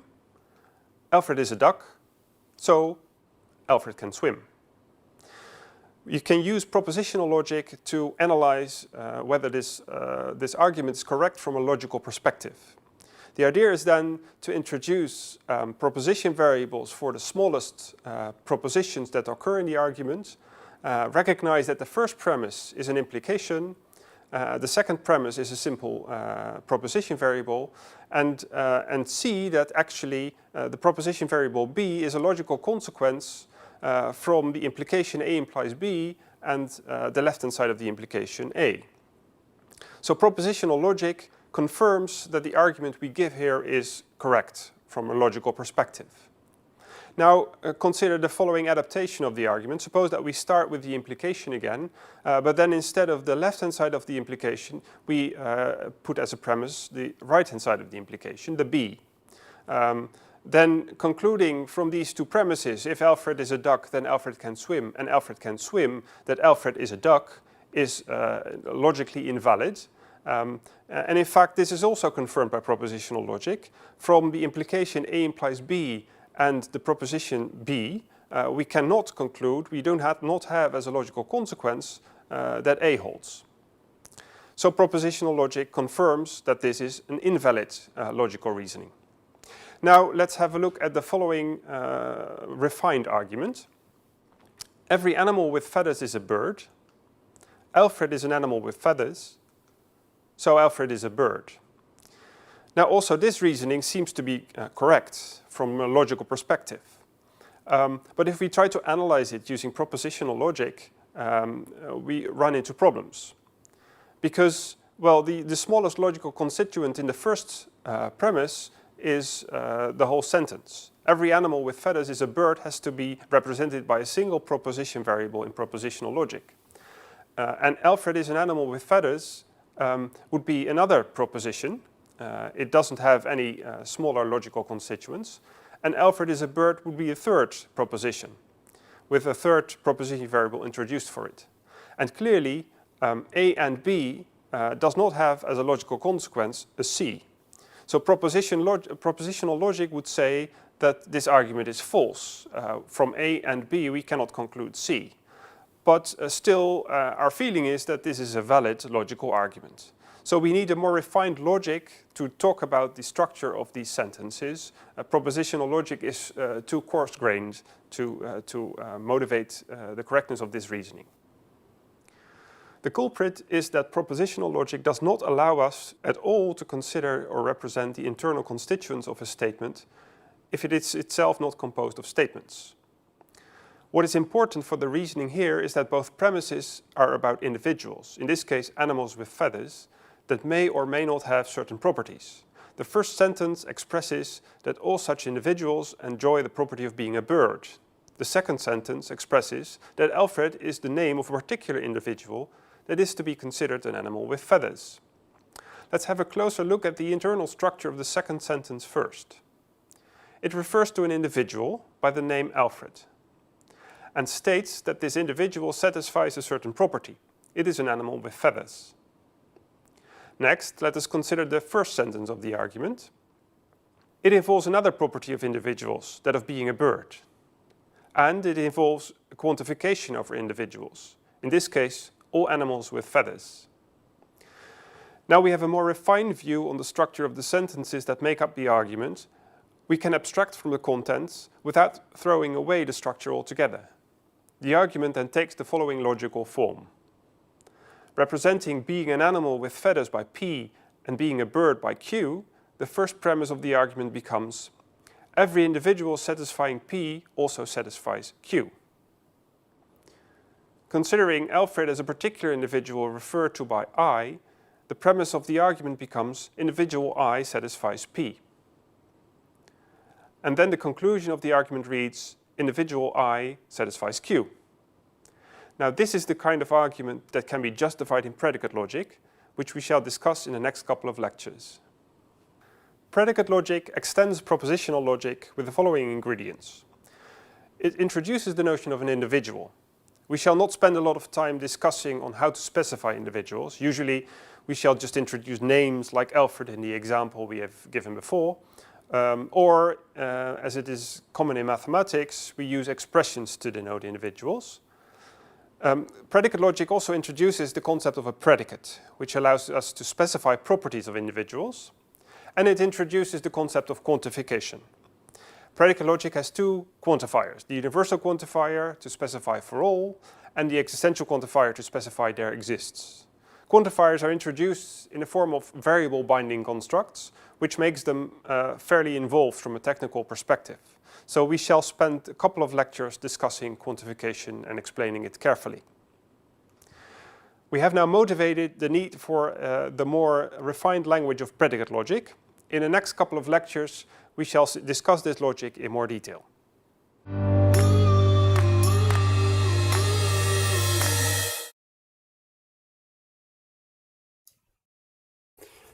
Okay, that was an introduction to the topic of predicate logic. I'm immediately going to start a new video.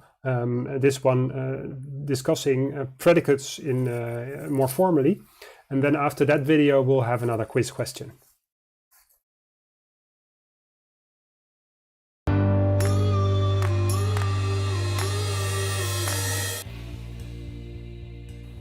In this lecture we will introduce the notion of predicate. We will explain how to specify predicates, their syntax, and we will explain how to interpret predicates, how to compute a truth value given a predicate. So that's the semantics of predicates. Recall that we have explained the semantics of propositions by considering them as little programs for a device that takes as input a truth value or several truth values and produces a truth value as output. We can continue with this analogy and refine it a bit when discussing predicates. A predicate is also a program for such a device, but now the device may have different kinds of input. It need not be a truth value, it could also be an integer, as you can see over here. So this device, programmed with the predicate 4x less than 5, will take the integer x, multiply it by 4, and compare it with the number 5. And if the result is true, then it will output the truth value true, and otherwise it will output the truth value false. So, for instance, if we input the integer 0 to this device, then it will evaluate to the truth value true. Whereas if we input an integer 3 to this device, it will output the truth value false. We can represent the interpretation of this predicate by drawing a one-dimensional graph, as you can see over here. So a unary predicate takes a thing of a certain type as input and produces a truth value as output. Now, the type of the thing that it takes as input is important. We could just as well consider the same predicate 4x less than 5, but now say that the input is not of type integer, but is of type real. And then we could also use this device to evaluate the predicate for values that are not integers. For instance, -1/2 times the square root of 2, which makes the device evaluate to true, or pi, which makes the device evaluate to false, or the fraction 5/4, which makes the device evaluate also to false. And then, of course, when we draw the interpretation of this predicate, we should use the continuum, we should use the whole real line. Using variables to name input of our predicate has the advantage that we can now easily generalize and specify predicates relying on more than one input. In this example, we see a predicate that needs 2 inputs before it can be evaluated. The device programmed with this predicate multiplies the input x by 2, adds y, and compares the result with the number 2. We see here how a complex predicate is specified using the simple predicate greater than, the operations for multiplication and addition on numbers, and a constant, the number 2. The behavior of the device with 2 inputs is visualized using a 2-dimensional graph with real numbers on the x-axis and natural numbers on the y-axis. With every valid point in this graph, that is a point with a real coordinate, a real x coordinate and a natural y coordinate, we associate a truth value. As usual, points colored red are points with the truth value false associated with them. Points colored green have the truth value true associated with them. For instance, inputting a half on the x port and 3 on the y port of the device yields true, whereas inputting -1 for x and 2 for y yields false. Here's the definition of the notion of a binary predicate. A binary predicate takes two things of certain types as input and produces a truth value as output. We have already seen how complex predicates can be built from simple predicates, less than, operations, multiplication and addition, and constants. It is also possible to build even more complex predicates using the logical connectives we know from propositional logic, and also later using quantification. For instance, we can combine the two predicates 4x less than 5 and 2x plus y is greater than 2 using a conjunction, as you see over here. The resulting binary predicate can be visualized again with a graph. The graph combines the requirements that 4x should be less than 5 and hence x should be less than 5/4, and furthermore 2x plus y should be greater than 2. We can now present a general definition of the notion of predicate. A predicate takes a certain number of things, of fixed types, as input and produces a truth value as output. We've seen examples of unary predicates which take one input. We've also seen an example of a binary predicate which takes two inputs. And just the same we can imagine ternary predicates taking 3 inputs and so on. Well, what you should remember is that a predicate has a fixed number of inputs. And the inputs are indicated in the predicate by means of variables. And there's one special case still that we could add. We also consider nullary predicates, which take 0 inputs, and actually these are propositions. Thinking of a predicate as the specification of a device that takes input of a certain type and produces a truth value as output, you can probably imagine that different predicates may result in the same behavior of the device. For instance, when we draw the graph associated with the predicate x greater than 1 or y greater than -1/2x plus 2, then we may notice that it is identical to the graph associated with the predicate 2x plus y is greater than 2. We can, therefore, not distinguish devices programmed with the predicate 2x plus y is greater than 2 and with the predicates x is greater than 1 or y is greater than -1/2x plus 2 on the basis of their behavior. The predicates are said to be logically equivalent. Here's the definition of logical equivalence for predicates. Predicates P and Q are logically equivalent if for every assignment P evaluates to true if and only if Q evaluates to true. You may observe that the definition of logical equivalence for predicates only deviates from the definition of logical equivalence for propositions in that P and Q are understood to be predicates rather than propositions. For the rest, the definitions are literally the same. For logical equivalence on predicates, we also use the same notation as for logical equivalence on propositions. To illustrate that the types of variables in predicates are important, and also to illustrate the notion of logical equivalence, let us return to the example with which we started the lecture. We consider the predicate 4x less than 5, assuming that x is an integer. In that case, the predicate 4x less than 5 is actually equivalent to the predicate x less than 2, as you can also see from the graph. On the other hand, if we assume that x is a real number instead of an integer, then the predicate 4x less than 5 is not equivalent to x less than 2, as you can see again from the graph. But the predicate 4x less than 5 now is equivalent to the predicate x less than 5/4. This concludes our introduction of the notion of predicate. In the next lecture, we will introduce quantification.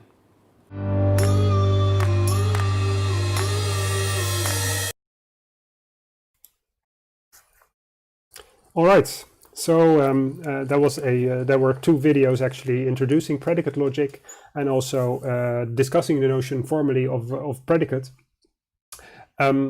Let me ask you one. I'm going to ask you one Mentimeter question about this topic to see whether you've understood it, and then we quickly proceed with quantification. Here's a question. So we have seen in the video also the predicates for x less than 5 and x less than 2. Let's see whether you have understood the equivalence of predicates. Please select all options, all statements that are true, in which this equivalence evaluates to true. And if you've paid attention in the video, it matters what is the domain of the variable that appears in the predicate, in this case x. So please, in Mentimeter, post your answers. Which of these statements, or in which of these situations, A, B, C, or D, is actually the predicate, the equivalence valid? I'll give you 1 minute to do that.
Okay, let's check what are the results in Mentimeter, and then we'll discuss the answers to this question, or the situations in which actually the equivalence holds. So somehow there we are. Many of you actually indicated that in situation A, the statement the equivalence holds. And a couple of you indicated that also in situations C and D, the statement holds. Fewer say that it also holds in situation B. Let's go back to the slide and let's see what is the situation. Now, first of all, indeed, in situation B, when x ranges over all rational numbers, so rational numbers are the fractions.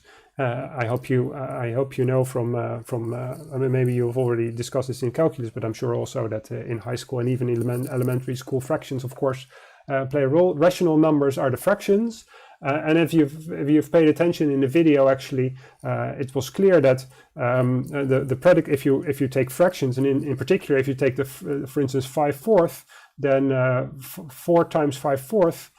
Well, actually, every rational number less than 5/4. Let me start over. So the cutoff point is at 5/4. So if you have a rational number that is greater than 5/4 but less than 2, then the left-hand side predicate for x less than 5 is false, whereas the right-hand side predicate is still true. And so for those values of x, those rational numbers, actually, the left-hand side predicate has a different truth value than the right-hand side predicate, and therefore the equivalence does not hold. In all the other cases, indeed, the equivalence holds. If x ranges over negative real numbers, then you don't see the difference between 4x less than 5 and x less than 2, because you know these numbers between 5/4 and 2 are not in the domain, not in the range of this, not in the domain of the variable x. And similar thing holds for if x ranges over natural numbers. I mean, we have seen that also in the video.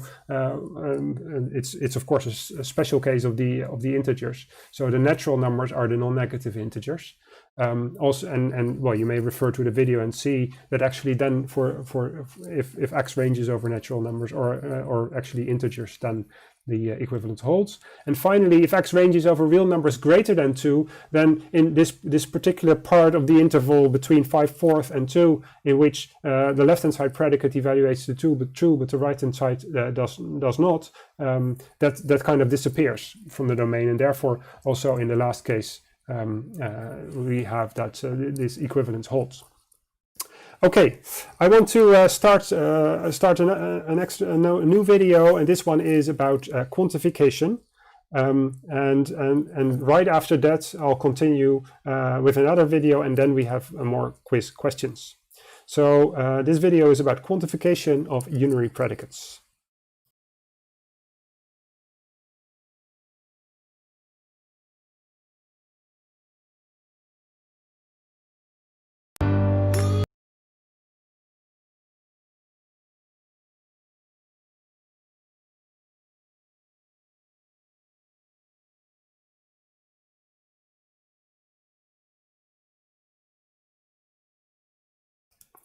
There seem to be some problems starting with the video. I don't see the video starting. Let me look into that for a bit.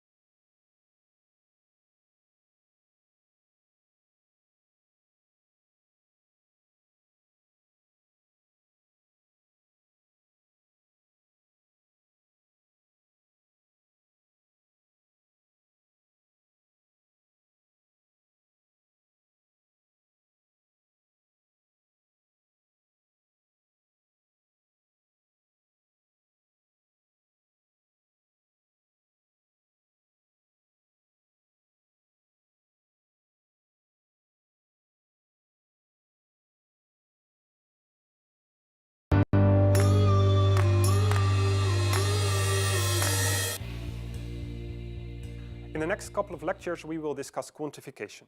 Predicate logic has two types of quantification: universal quantification and existential quantification.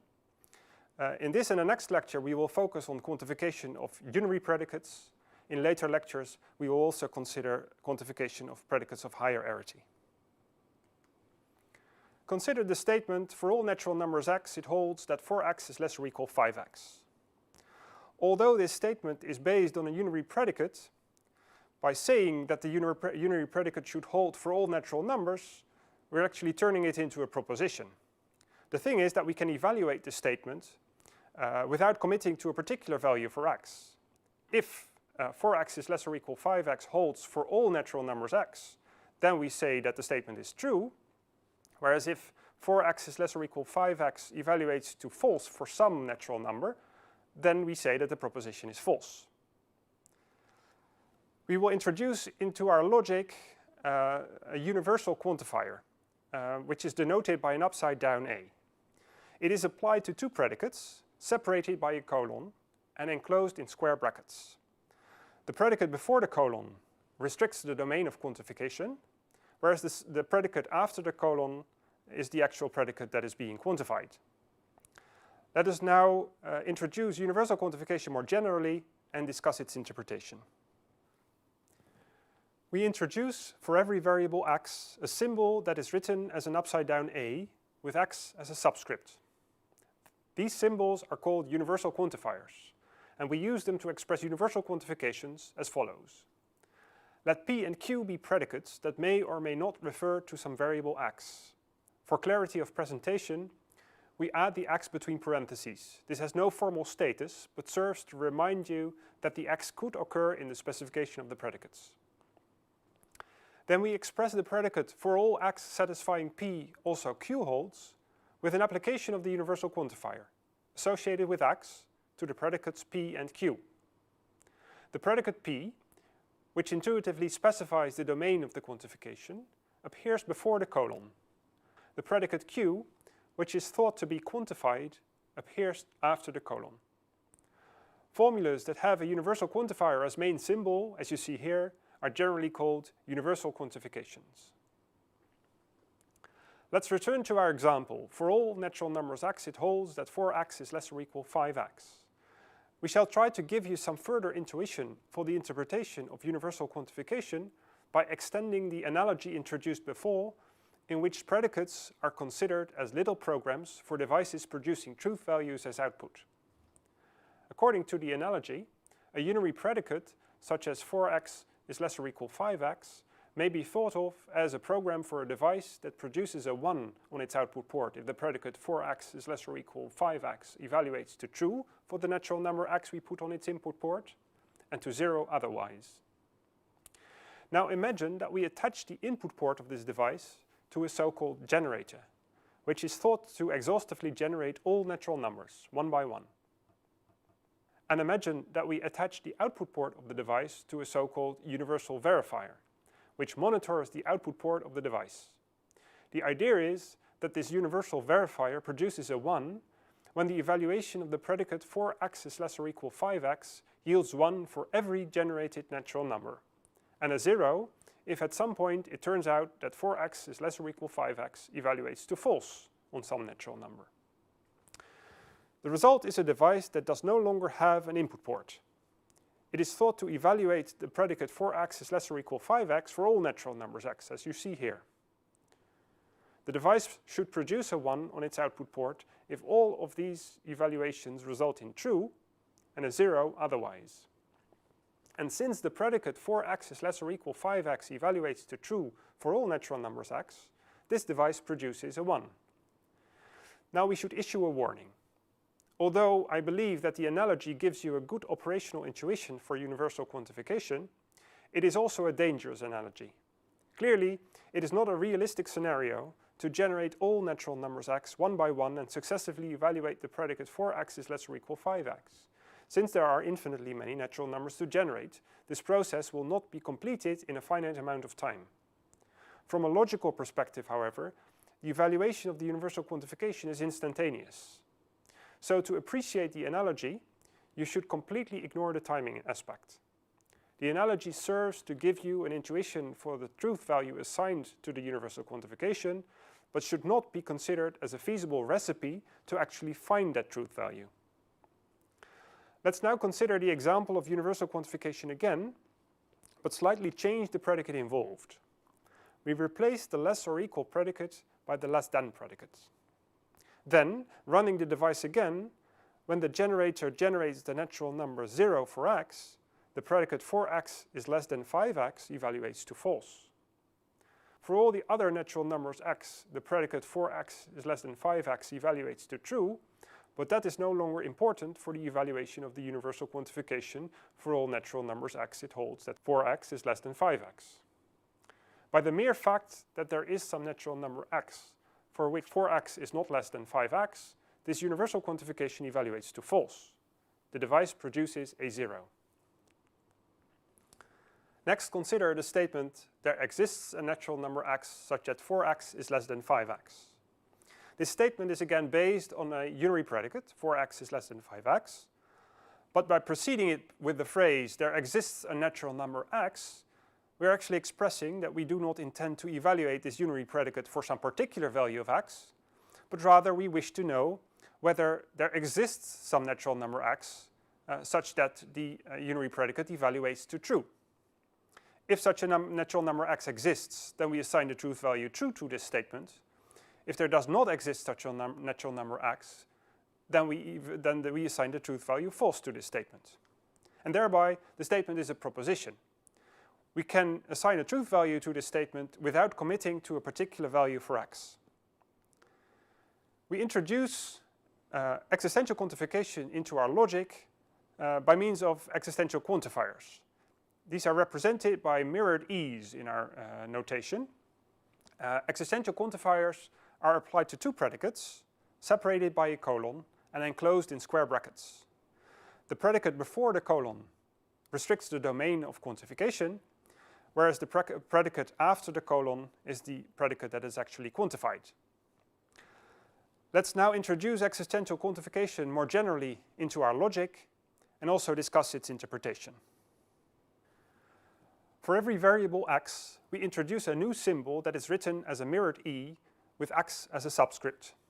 These new symbols are called existential quantifiers, and we use them to express existential quantifications as follows. Let p and q be predicates that may or may not refer to some variable x. Again, for clarity of presentation, we add the x between parentheses.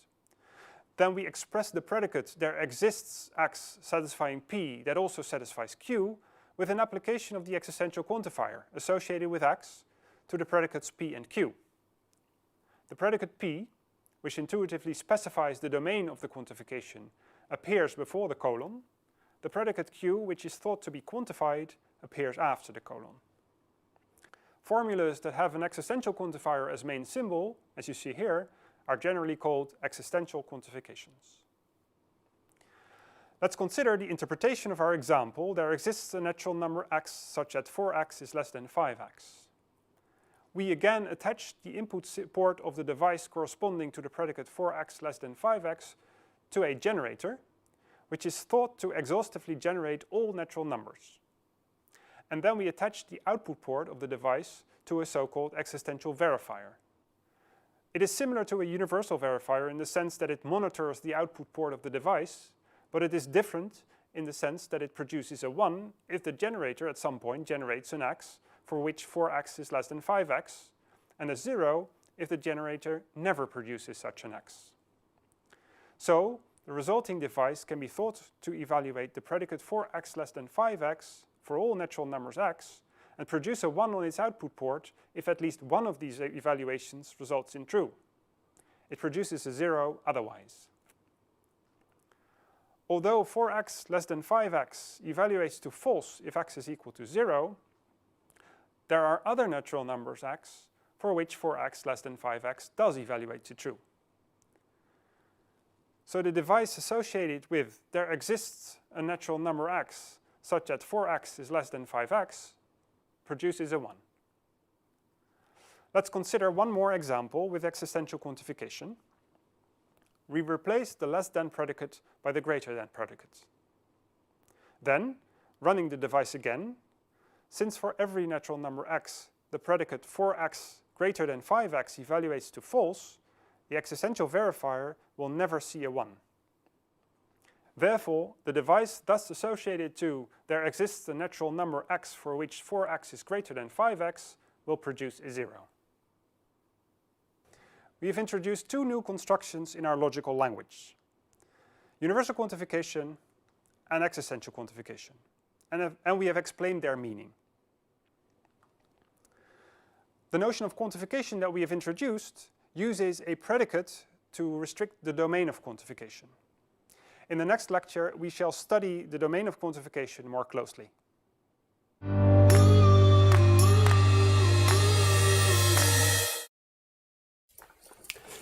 Ladies and gentlemen, unfortunately, I want to show you in a last video, but unfortunately I don't have it ready for you yet. I have to first install something in my software here, so that will take, a minute probably. So the screen will go black for a bit, but don't worry, the stream will come up soon again with the last video. And after that video, I'll still have a quiz question, 3 quiz questions for you, and that will be the end of the lecture. So please bear with me. The stream will go black for a bit, and then you'll get to see a next video.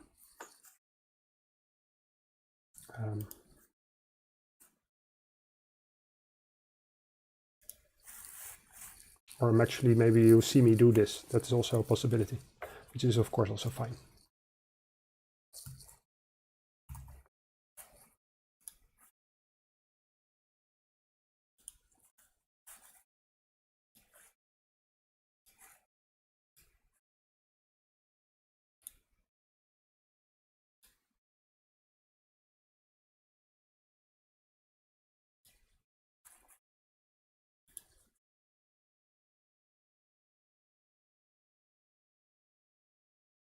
All right, there you go.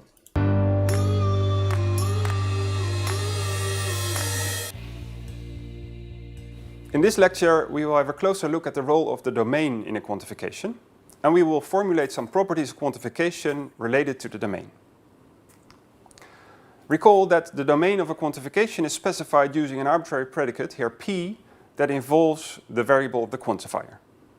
First, let's consider the role of the domain in an existential quantification.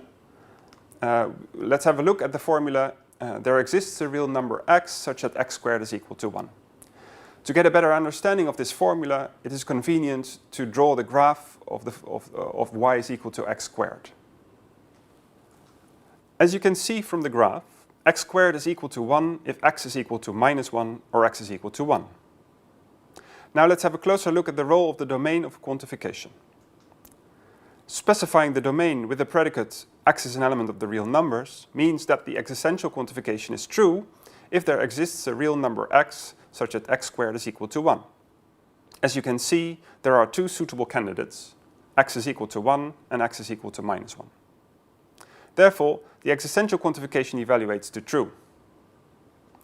Now let's reduce the domain of quantification by adding the extra requirement that x should be greater than 0.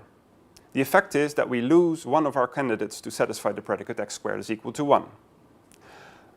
But we still have one candidate left, and therefore the existential quantification still evaluates to true. If we reduce the domain of quantification further by requiring that x is greater than 2, we also lose the other candidate. Among the real numbers greater than 2, there is no candidate of which the square is equal to 1. Therefore, the existential quantification is now false. We have seen that if we reduce the domain of an existential quantification, we lose elements to satisfy the predicate. The extreme case is that the domain is empty. The empty domain is represented by the predicate false. Clearly, if there are no candidates to satisfy the predicate p, then the existential quantification should be false. Let's now consider the role of the domain in a universal quantification. And we have a closer look at the formula for all real numbers x squared is greater than 1. Again, we get some insight into this statement by looking at the graph of y is equal to x squared. Note that the predicate x squared is greater than 1 is true if x is less than -1 or greater than 1. The domain of the universal quantification here is a set of all real numbers, and as you can see, the real numbers in the interval from -1 to 1 do not satisfy the predicate x squared is greater than 1. So, this universal quantification is false. Now let's reduce the domain by adding the requirement x is greater than 0. The effect is that we lose some of the numbers not satisfying the predicate x squared is greater than 1, but not all of them. So the universal quantification still evaluates to false. If, however, we reduce the domain even more, say by replacing the requirement that x should be greater than 0 by the requirement that x should be greater than 2, then we can no longer find values for x in the domain that make the predicate x squared is greater than 1 evaluate to false. As a consequence, the universal quantification then evaluates to true. Let's consider the extreme case that the universal quantification is over an empty domain. If the domain of universal quantification is empty, then there are no candidates that could refute the predicate p. So the universal quantification evaluates to true. Next, we are going to consider quantifications over a domain that is specified as a conjunction. Recall that a conjunction is stronger than each of its conjuncts, so we can weaken the domain by eliminating one of the conjuncts. What we're now going to do is study what is the effect of weakening the domain in this way, and also how should we strengthen the predicate on the right-hand side of the column to get an equivalent formula. First, let us consider the example of existential quantification.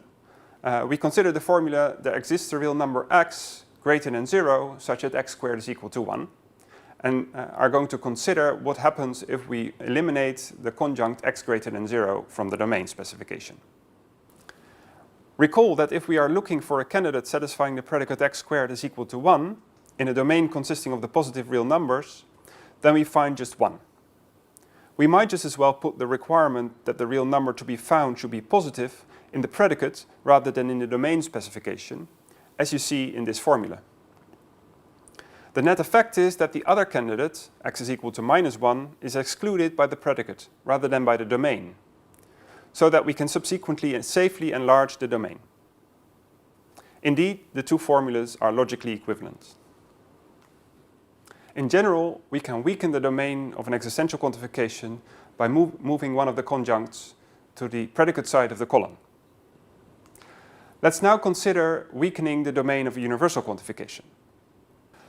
Let's have a look at the predicate x squared is greater than 1 and ask whether this predicate holds for all real numbers greater than 1. Indeed it does. Every real number greater than 1 satisfies the property that its square is greater than 1.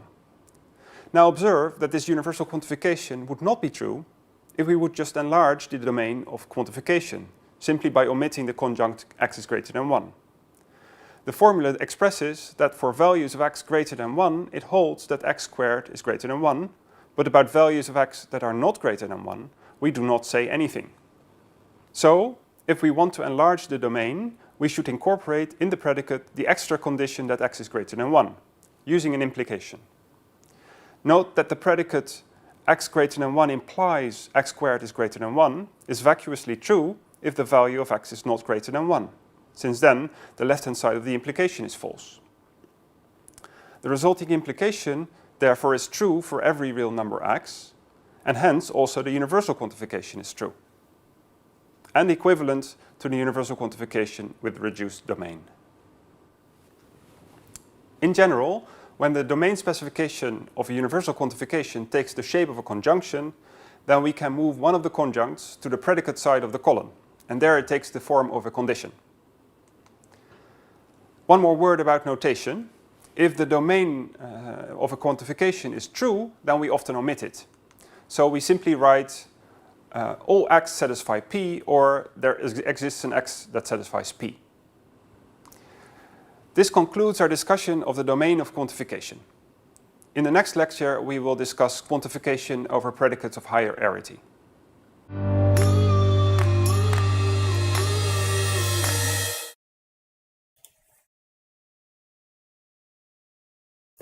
All right, I hope you can hear me. Yes, I think you should be able to hear me. Ladies and gentlemen, so I have one more, three questions still for you that I would like to ask you. I'm sorry I'm running a bit over time. I'll make sure that next time my time management is a little bit better, but I think you need to be prepared for the tutorials. There's also a question that appeared in the chat that I would like to answer first.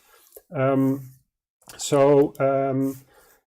me show you my Blackboard here.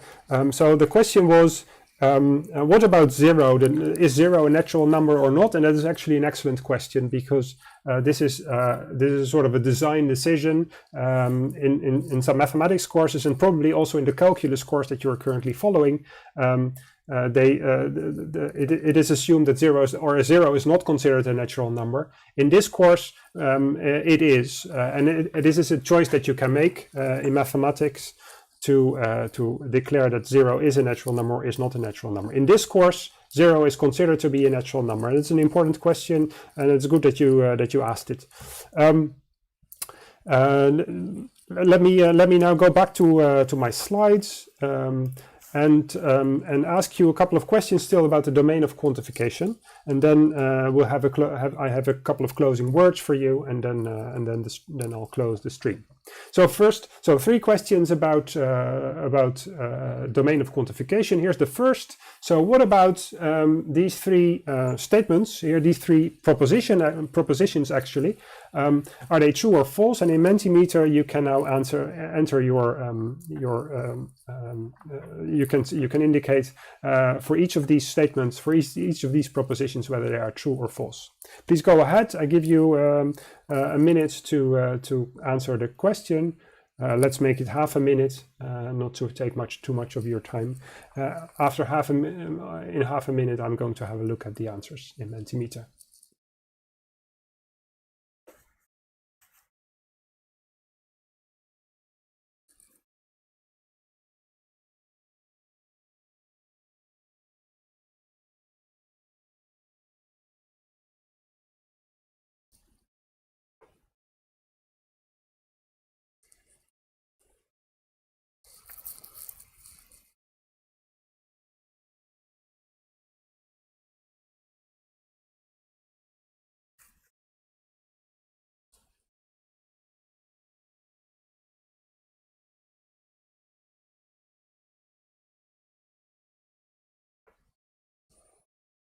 All right, let us have a look at what you entered. So most of you say yes, A. So proposition A is definitely true.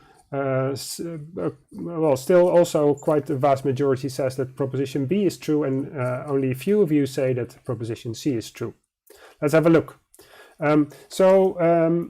First of all, this goes in a bit strange order, but first of all, indeed, the first two propositions are true, because if you look, if the domain of X is the set of all real numbers, then indeed you can find a value, and you should look at this at the horizontal, the x-axis here, and you will find that there are 2 points at which the predicate x squared is equal to 1 evaluates to true, namely if x is -1 and if x is 1. So indeed, you can find an element in the domain of the quantification for which the predicate evaluates to true, and therefore the proposition is true. And the same holds if you reduce the domain a bit and only consider values of x that are greater than 0. Then still there is this one value here that makes sure that that makes the predicate evaluate to true. Now, and the proposition becomes false if you also exclude basically this one element here from the domain. If you actually only consider elements greater than 2, then there are no values anymore, x values anymore, for which the predicate x squared is equal to 1 will evaluate to true, and therefore the proposition is false.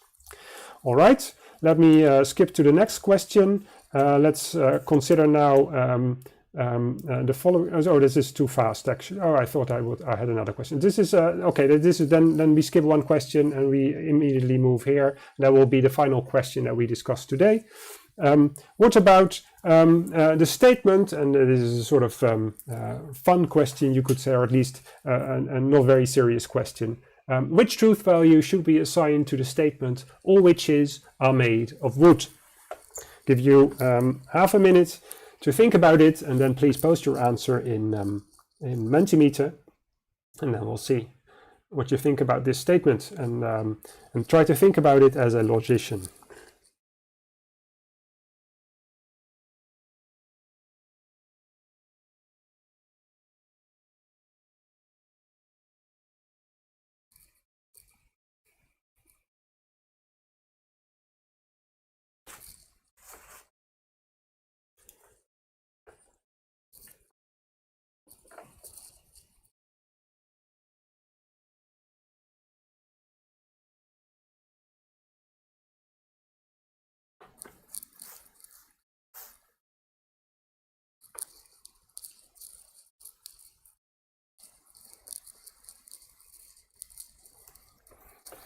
Okay, let me see what you have actually answered here. All witches are made of wood. Let's show what is the outcome of that. Now, there is not a definite majority for the answer true, but also the answer false came up a couple of times. As my colleague on the chat already mentioned, it depends a bit on whether you believe that witches exist or not. So I'm not going to give you a definite answer to this question. All witches are made of wood. If you don't believe that witches exist, then this is a universal quantification over an empty domain. And as you have learned in the video, universal quantifications over the empty domain evaluate to true. Sort of, well, not remarkably, but at least perhaps this is something you need to get used to. This is something you should remember at first, and you'll get used to it when you see it more often. But the universal quantification over an empty domain is true, and so if you believe that witches do not exist, then actually you should say that this statement is actually true, because well, it doesn't really matter what you say about witches. If something should hold for all witches and there are no witches, it's automatically true. Okay. Well, let me say a couple of final words for you. So, first of all, a very important message is that the individual videos that I've showed in this stream today will be posted on the syllabus page on Canvas. I'll do that probably this evening, so then you can watch them again. And I can imagine that some of the material went by pretty quickly. So before you make the exercises, you may want to have a look at the video again before you do it. The exercises for this Friday's tutorial session are only about propositional logic and not yet about predicate logic. On Tuesday, you also need to study predicate logic. One last remark still I want to make. There are 3 videos that I did not manage to show you in this stream, but we expect you to watch them at your own leisure. But I'll indicate for which tutorial they are relevant. Let me have a look at the chat to see whether there is some final question. Dear instructor, we need to do the exercises in the textbook before going to the tutorial on Friday. The answer is yes. Please try to do the exercises before you go to the tutorial. The tutorial is quite short, actually. So to be efficient, you need to be prepared and know what to ask. I think that as I mentioned before, so especially when it comes to quantification and predicate logic, the material becomes more complex. The stuff about propositional logic is probably still fairly straightforward, but still I urge you to make the questions and pay specific attention on how to write solutions. Have a look at an example, try to copy the example when you write your solutions, and try to also discuss with your tutor whether the way you wrote solutions is correct. Pay attention, please ask questions about that, and so on. All right, I thank you for your attention. For me, this was a first. I found it quite challenging, and there were some hiccups in the stream, so now and then I hope that I'll get better at this. As we go in the course. I hope you nevertheless enjoyed it, and I'll see you next week, and then it will be after the first test already. There will be announcements about the test later this week. Okay, I say to you good evening and bye-bye, and see you next time.